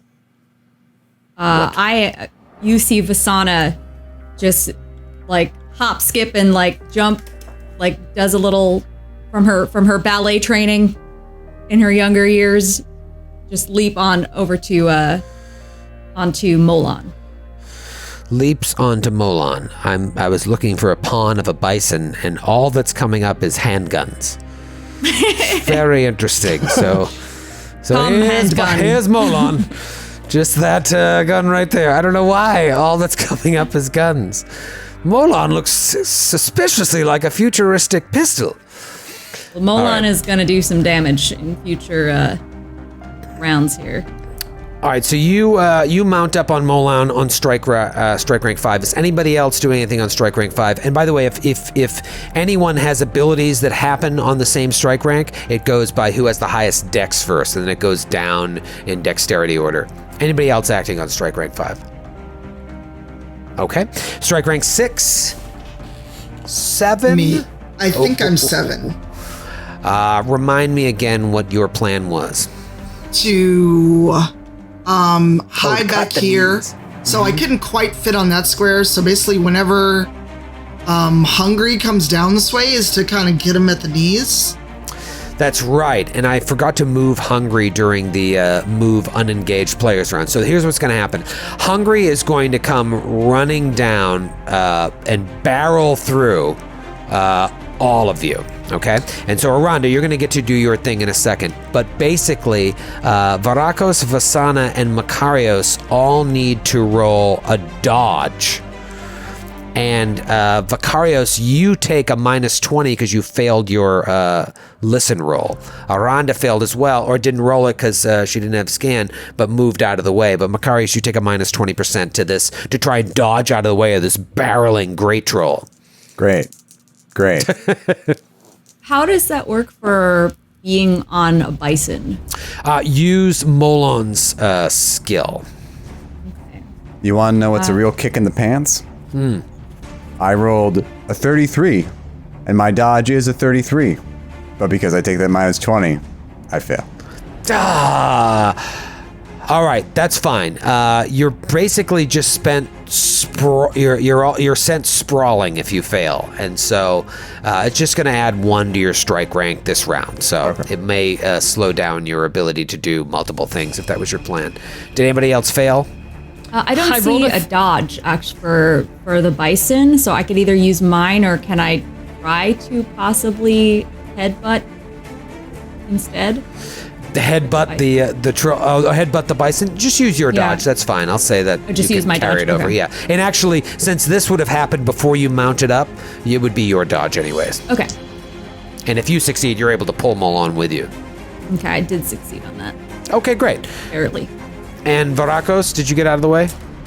My dodge is a 37 and I got a 38, so I just failed. Gah! All right, so it's just going to add 1 to both you and Makarios, but based on what you both chose, I don't think it's really going to affect you. I'm sorry, I forgot to do that. So now that it's there, Aranda, it comes to your strike rank. You can chop away if you so choose. All right, with the one-hand battle axe, I've got 100%, so I don't think I can fail. You can't, but what you could do is crit or special, Right. and the chances of that happening are a lot higher. With 100 on your battle, is that your natural battle axe, or did you get a boost from a passion? No, it's 100. If I use it one-handed, it's 60 if I use it two-handed.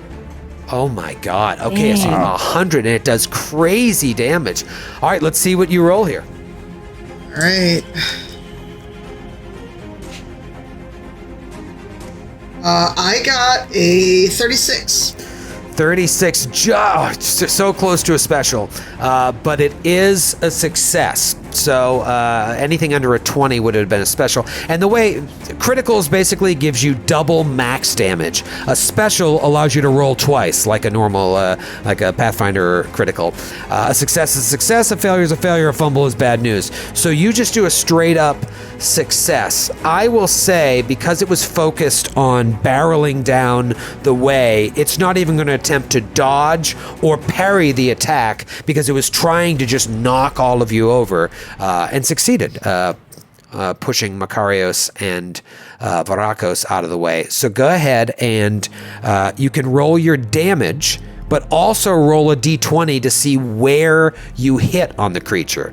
This to me is the coolest part of the system, and there are a lot of cool parts of it, but the way combat works is like when you hit someone, you see where you hit them. Do you hit them on their right leg, their left leg, their abdomen, their chest, their right arm, their left arm, their head, and all of those places are armored, and all of those places have their own hit points. You also have your own hit point total, which is less than the sum of all your parts. Because basically you could take a blow to the arm that's so bad that your arm falls off and you're incapacitated. Even though you still have hit points left, you can't continue in the fight. Very cool mechanic, again, super crunchy, but let's see how it plays out. What did you roll? Well, on the D20, I got a 14, so I That was is 8. right I was, arm. Yeah, right arm. So maybe even though I succeeded, I swung up a little bit and got his arm instead of his knees. That's right. It was too big. You just got a little off, but you got a good chunk of that arm. How much damage? D8, so 9 points of damage. Okay, so I'll lift the veil a little bit here because I think it'll help us all learn. Hungry has a 6 armor on the right arm. This is left arm, right arm, and 6 hit points on the right arm. So you did 9 points of damage. 6 of it is blocked. 3 gets through. So the right arm only has 3 hit points left. Now, this is good to know because if that right arm gets hit again and gets knocked to 0, the right arm becomes incapacitated. If it had a weapon in its arm, it wouldn't be able to use it. If you go like double or triple into the negative, you can lop off the arm or make it so that they're bleeding out of it and they can't continue unless somebody heals them. It gets really ugly. But you're able to just slash this arm and blood is coming out. I think that was strike rank 6. Does the blow destroy the armor, or does the armor stay? What's that? Does the blow destroy the armor, or does the armor stay? The armor stays. Okay. If you use parrying, which could come into later, like if you try to hit someone and they parry with their weapon or they parry with their armor, depending on who got a better success, the armor or the weapon that you're using to parry can take damage if you hit over the armor. But in this case, it didn't try to parry, it just hit, and the armor didn't take any damage, but it did go straight through for 3 points. I could be getting that wrong, but I think it's right. You'll see there's a table here called Attack and Parry Results, which is really cool. We'll get into that in a little bit. Anything on strike rank 7, 8? 8, yes, because I'm sprawling. I can go on 8 now. Okay. Okay. So Makarios is casting the spirit spell Sleep on Hungry.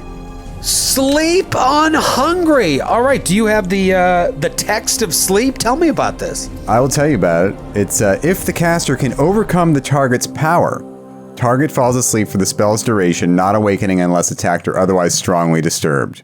Only This is known amazing. to the Chalana Arroy. This is amazing. I purposely didn't look at the descriptions of your spells because I wanted to be surprised. And this is why we play. I'm surprised. All right, so you've got to try and beat the power of Hungry the Great Troll? Yes, but first I have to roll to make sure I get the spell off, right? Yes, you got to beat POW times 5. POW! What is your POW? 12, so I just got to get under a 60. Ooh, that's a tough one there, Makarios. Okay, 39. You got it. All right, so the spell goes off, and then now, is it automatic, or what do you have to get?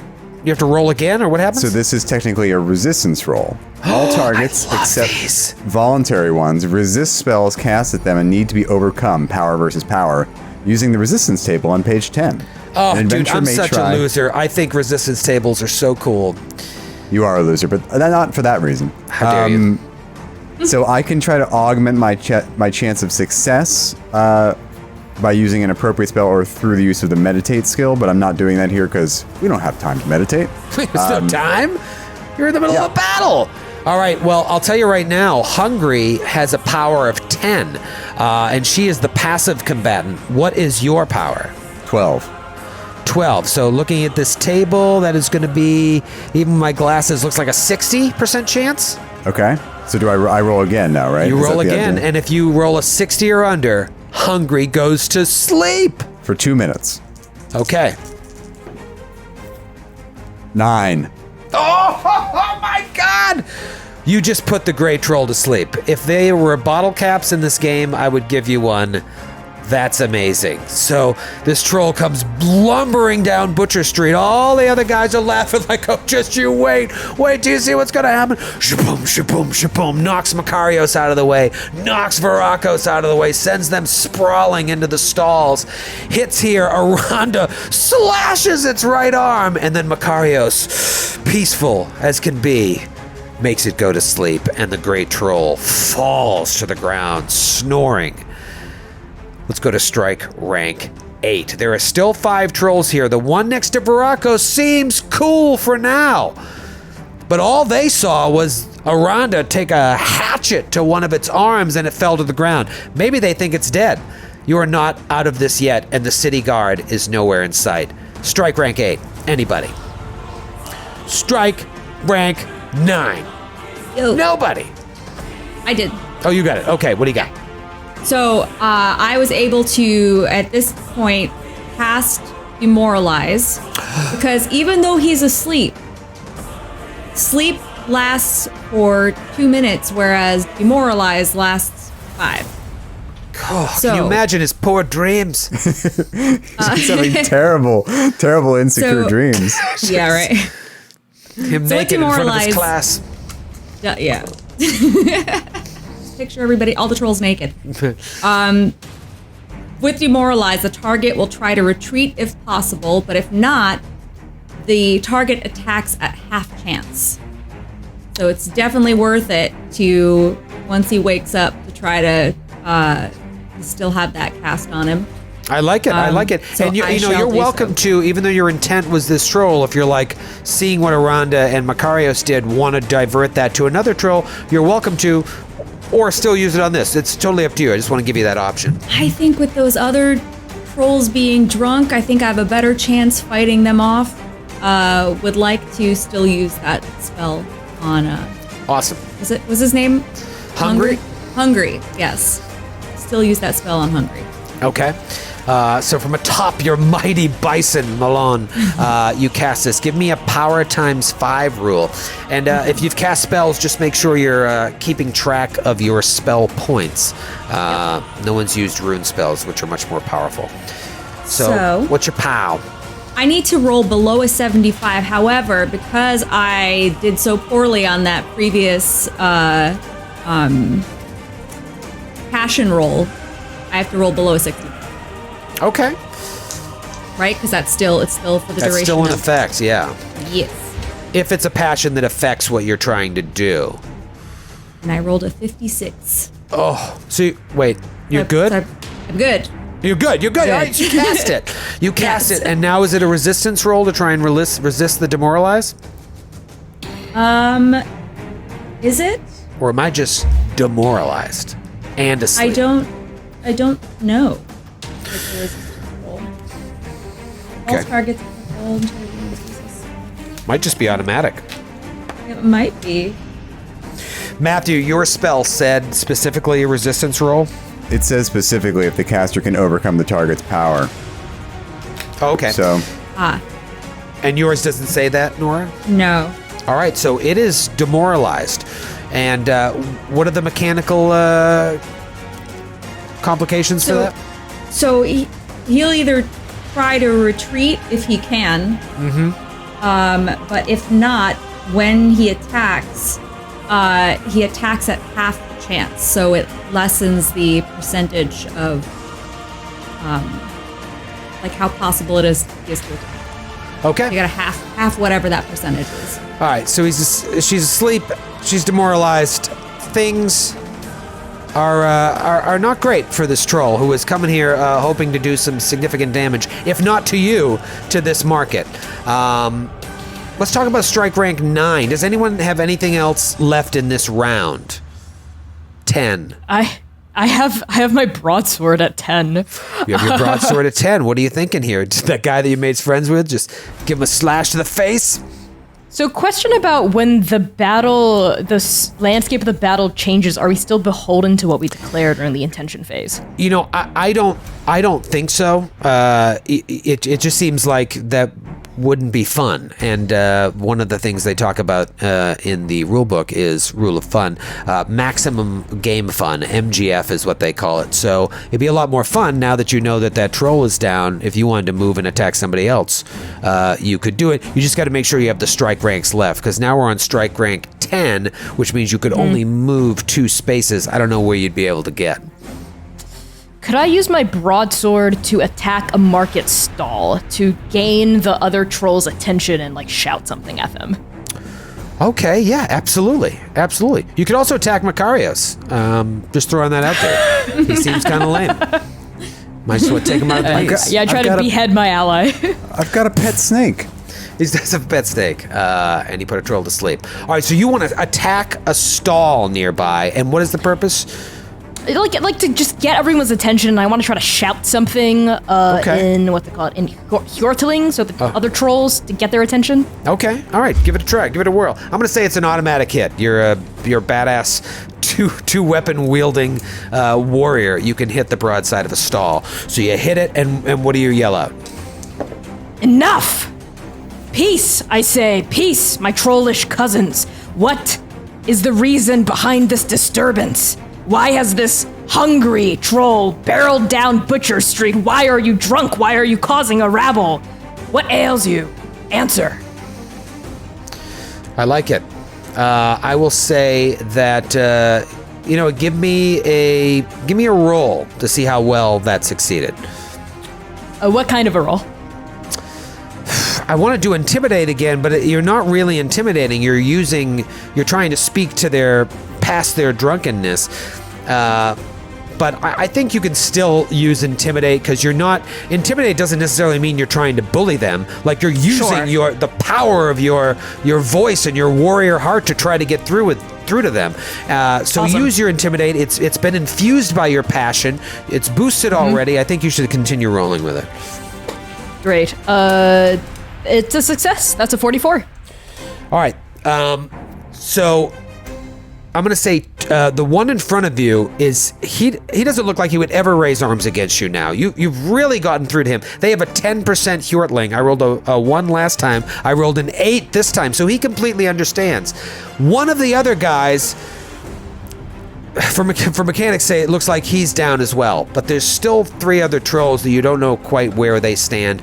You don't know what they're going to do now that their big mama here has been knocked out. Does anybody have anything left in strike rank 11 or 12? All right, then let's go to the beginning of a new melee round, and that will start with intent.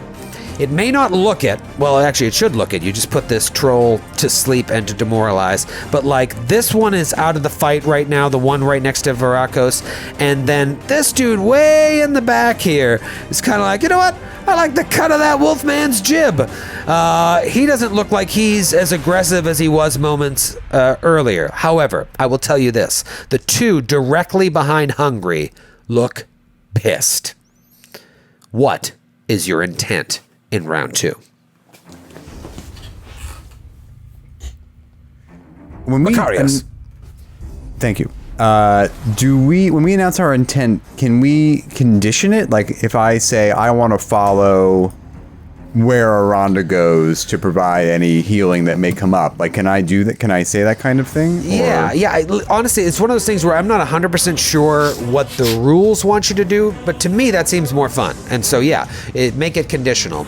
You know, I think that the intent is there so that you're not like, aha, now I'm gonna try and put a fast one on the GM. But we're all friends here, so you want to try and have your condition change based on what one of your allies does. Yeah, so I think my plan is I'm gonna shadow Aranda because I'm right near Aranda, and should there become some kind of scrape, and if she takes damage, then I can provide first aid. So I would move and first aid are the things I want. Okay, if they become smart. necessary. That's smart. You don't know if this is going to come to fisticuffs, if one of your allies is going to get hurt, and it looks like you might be the only one with some legitimate healing capabilities. You've seen a few battles. You got a scar across your face. You know how quickly people can get effed up. Vasana, what are you thinking? Vasana will, still atop Molon, will charge to headbutt any, the nearest hostile troll on her turn. Okay, yep. And I will tell you that the two behind Hungry look like they are about to get hostile, so that should be able to happen. What about Varakos? Okay. What I was trying to get from my intimidation roll was like, are the trolls look like they can respond? Like, specifically my friend troll, which is what I'm going to call them from now on, the one right next to me. Buddy troll? My buddy troll, like, are they have, like, Compos Mentis enough to maybe, like stutter out, like, a few words about, like, what's happening? Or are they, like, just totally, like we got to resolve the battle first? Yeah, I should give you a little bit more, because you've been doing everything you can to avoid this coming to a fight. Very broken common for lack of what is called Hjortling or trade talk. He's like something to the effect of like, this didn't have to happen. They should have just paid us. And so it seems like this isn't just a bunch of trolls looking for trouble. It looks like a bunch of guys that were supposed to get paid for something, maybe. Again, broken pigeon tongue here. And they got drunk, and now they're causing trouble. And now maybe they're causing trouble for a reason.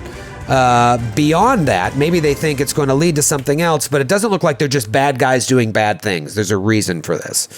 So that might inform what you want to do. It might inform you maybe not wanting to just chop their heads off. Yeah, I'm looking at my honor passion, which is one of my highest ones, and I am bound to a strict code of honor here, to not kill like the innocent, and even though I am a killing machine, so I think what Varakos is going to do, my intention is to disengage and look for the city guard and try to like speak with someone who can actually communicate in Hjortling or trade talk, and just like figure out what's going on and like try to get like the authorities of the city like in here as quickly as possible. I don't know what that means in terms of strike rank. Yeah, no, that I've got it in my head. It depends on how far you want to move, but this is more of an esoteric thing. You want to go and maybe yell off to the guard, Farhan, that you spoke to at the gate. He was the only guy you saw that had any sort of authority. Be like, you need to get somebody over here. And that's very smart. And one of the aspects of this game is like, you've got to play your passions, but you don't have to all the time. If sometimes you want to do something that's totally against your character, there are penalties to doing that. If your passion is honor and you just go and like stab a toddler because you're angry, then that's the first thing that came to my head. Your honor would go down and your something else would go up. So you're trying to play your passion, and that's smart. What about you, Aranda? Aranda, you did what you do. You saw a problem, and so you attacked. But you see Varakos wanting to look for help. You see that, like, they're not in their right mind. But you also see that they might be coming at you to try and punch you in the grill. What are you thinking? Oh, Varakos is trying to hit me?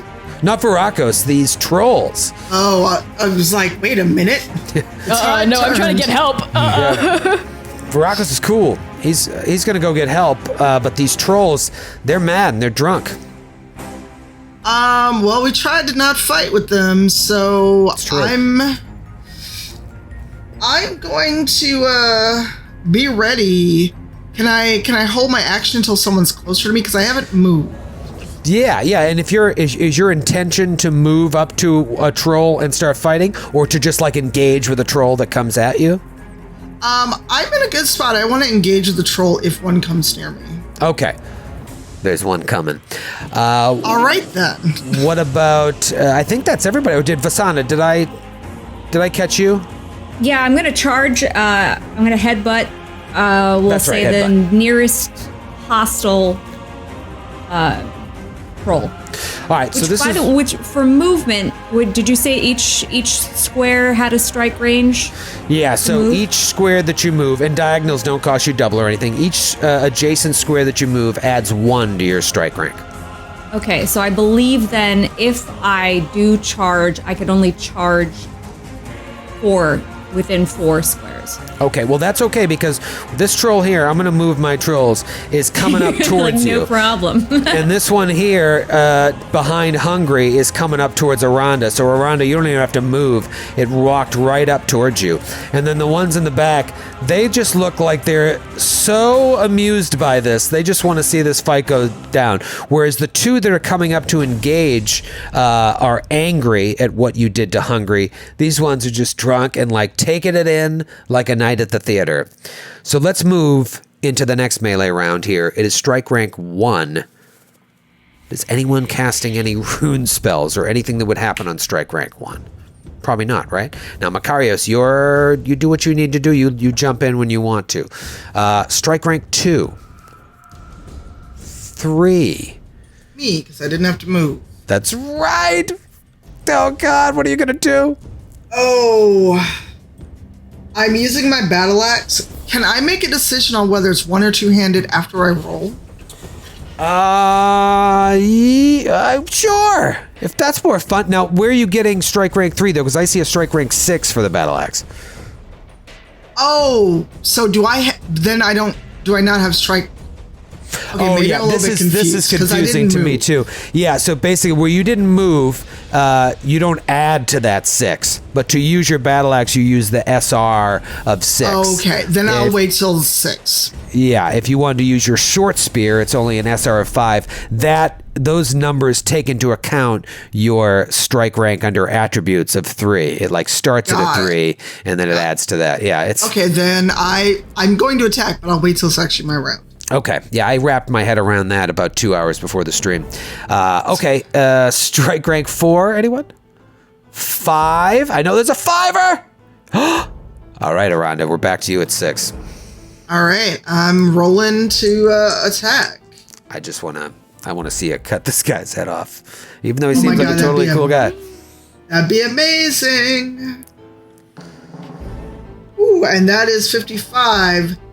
So I'm Two-hand that bad boy if you want.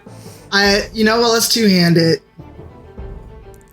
Oh, this is going to be ugly. All right, so where are you hitting this poor sap? Do you want me to roll that first? Yeah, it's up to you. Whatever excites you. If you want to roll the damage and then see if it hit him in the chest. Oh, I got him in the right leg this time. Oh, the right leg. Oh, man, that's going to chop down that tree. How many points of damage? Alrighty. I can't believe this. I got the same damage. 9. Okay. Well, this is really good. His right leg has 4 armor and 5 hit points. So that actually puts his right leg to 0. You want to see the sheet that I'm using to track everyone's? Oh my god! Oh my this- god, Lord. that is so complex. Isn't that look like? Please don't tune out just yet. We're almost done. But isn't that just crazy? I made this up this morning, and I was like, this is very different. But I kind of like it. If you like math, this is for you. What happens when a right leg goes to 0? It was exactly 0. Can it not walk? I think. It's probably hobbled at that point. It probably just goes down. Yeah, I'll look it up, or if someone else it's not their turn, if you could just find out what happens when a right leg goes to 0. I think it's something awful. Do I cut his leg off? I think you have to go like double. It's so if it has 5 hit points, you have to do 10 hit points of damage to it, or maybe 15, which could easily happen with a crit. They make it a little more realistic. If you crit and do 15 below, it might knock the leg off. But 0, oh, here it is. Limbs. They become useless. Anything held in that arm is dropped. If it was the leg, usually the character falls to the ground. So now you hit that guy, brought his leg to 0, and he just, boom, hits the ground. The best he can do is try and punch up at you because he doesn't have a weapon drawn, but he has to do so prone that he takes penalties to. That's very bad. Anybody else acting on strike rank 6? All right, what about strike rank 7? Does my attempt to try to find the guard fall into any of these? Or Yes, these I'm strike sorry, ranks? I jumped you. So your plan was to try and disengage and yell to the guard. So your normal strike rank is 4. Let's say that happens at 7. You disengage. This guy isn't fighting you, so you're allowed to disengage. He's cool. So you move back up Butcher Street here. That'll happen on strike rank 7 right now. So the guard is within earshot if you yell to him. What do you say? I'm gonna shout. Just try to explain the situation. Guard! There's some sort of rabble-rousing happening over here. Dark trolls are angry. I think they've been stiffed. Do you have a translator amongst you? Someone that can speak troll? And he's like, and he starts yelling up onto the wall. And you can't really hear what he's saying. I'm just the one word I'm trying to shout is translator. Troll translator. English to French dictionary. He's just yelling up onto the city walls. You think you got his attention. Luckily, this is the same guy that you spoke to when you came into there, so hopefully he's able to respond. What about strike rank 8? Me. Ooh, you gonna headbutt? You gonna headbutt town? So Visana turns around at this troll that's right behind her, and she just makes eye contact and smiles an evil, maniacal, hate-filled smile. Oh no! And yells, "Charge!" And and Molon, her faithful Molon, will headbutt this troll. This poor sap. Roll for that. This poor jerk. This poor jerk. Drunk, this poor drunk jerk, and that succeeds. 29. Oh, no, succeeds, and he's not even trying to parry. It's just a straight up attack. They're drunk, so they're not using their good fighting skills. How much damage and where did you hit him? Well, it's 16 points of damage. Oh my god! And now did you use Molon's head? Oh yeah. Yeah. It's Molon. So I think Molon can hit anywhere. If you were trying to attack, you can only hit their upper body, but Molon can hit anywhere. So roll a d20 and tell me where you hurt this poor guy. Rolled a 4. I don't know where the...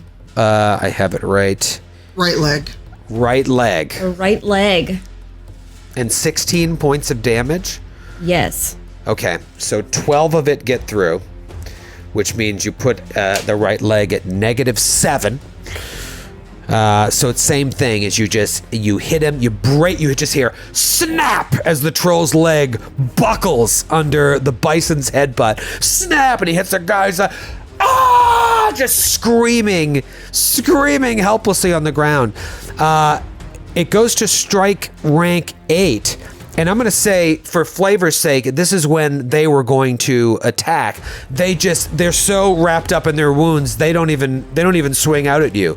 Strike rank 9, 10, 11? Macarius, there's really no reason for you to do anything here unless you think of something else. Can I take a moment to plead with my allies to show mercy and be cool, and we gotta love each other, man. This is gonna end well. These trolls, they're just drunk. Let's just all take it easy. That's what you said to them. We could go back to the inn and have some herb. I got fresh herb in my pouch. All right, so you plead with your allies to keep it cool. This got out of hand fast. Hungry is got blood squirting out of her arm. She's asleep, having demoralizing dreams. Two of these guys have broken legs, just screaming on the ground, and the other guys are laughing at their friends. Meanwhile, Varakos is yelling for the town guard to come. And at the end of this round, the town guard does come. You hear the fall of footsteps. More than a dozen armed guards come down Butcher Street with spears and shields at the ready. Shump, shump, shump, shump, shump, shump. And they're led by a scholar priestess of the Lancor Me cult. You see runes and emblems, and you're like, that's got to be Lancor Me. And you can hear merchants around you under their breath say, oh, that's Georgera, the city manager. Refer you to Roll 20 here to show you what she looks like. Pretty awesome artwork. Ooh. The art, I mean, if you're a sucker for artwork, oh baby, the artwork, especially in the core, looks unbelievable. This is from the Guide to Glorantha. This is Georgera, the city manager. She, the guards part way, and she steps through. And she says, what's happened here? Guards, separate them. And the guards all step in. Trolls are hungry, still asleep, and the guards just kind of separate you, separate them, separate the merchants. And they start taking statements from everyone. You hear the trolls are like, they're trying to speak, and the guards aren't really understanding what they're saying. They don't look to be buying it. The merchants are giving reports, and then they come over to you and they're like, what happened here? Please. We don't even know. Who are you, strangers? Did you start this fight? Oh. No. Well, did the troll cut its own arm off? You've got two of them with broken legs and smashed pot and wine everywhere. What happened here? Oh, the Listen, pots were man. broken when we got here. That was Yeah. their drunk fault. Yeah, listen, man. Your kind of hostility is really kind of harsh in my buzz that I've got going on. So like, we'll walk you through it, but let's like take it down like from the 8 you're at to like a 4. I don't know where you are from, Snake Man. But here in Johnstown, we don't go around starting brawls in the town square. Even if these trolls were at fault, you don't take out your weapons and start slashing at them, breaking their knees with headbutts from your bison. It's uncalled for. Whoa. Chickens. Yeah, There's that to the chickens. the chickens can There's been feel a- pain too, man. Those chickens were already dead inside. God. It's neither here nor there. Do you have anything There's else been to a say for grievous- yourselves? Yes. I've been trying to say there's been a grievous misunderstanding. That large troll, she came barreling down Butcher Street, knocked myself and my good friend here over. We thought that was an act of aggression, of course. We were fighting to defend ourselves. But in the midst of the chaos, we heard the troll say something in broken Hjortling, something about being stiffed, not being paid. I keep asking for a translator. Does no one in Johnstown speak troll? No, we don't speak their ill tongue. Whether that troll was at fault or not, you don't raise weapons against people you don't know. That's our job, not yours, you To be mercenaries. fair, our friend here put her to sleep. Could have easily swung at her. Well, that was cool. Yeah, what man. you That's what I'm trying did- to tell you. Madam, he looks at your bloody blade, Aranda, was definitely uncool. They attacked me. Well, you should have told an adult, I not am an swung an adult. axe.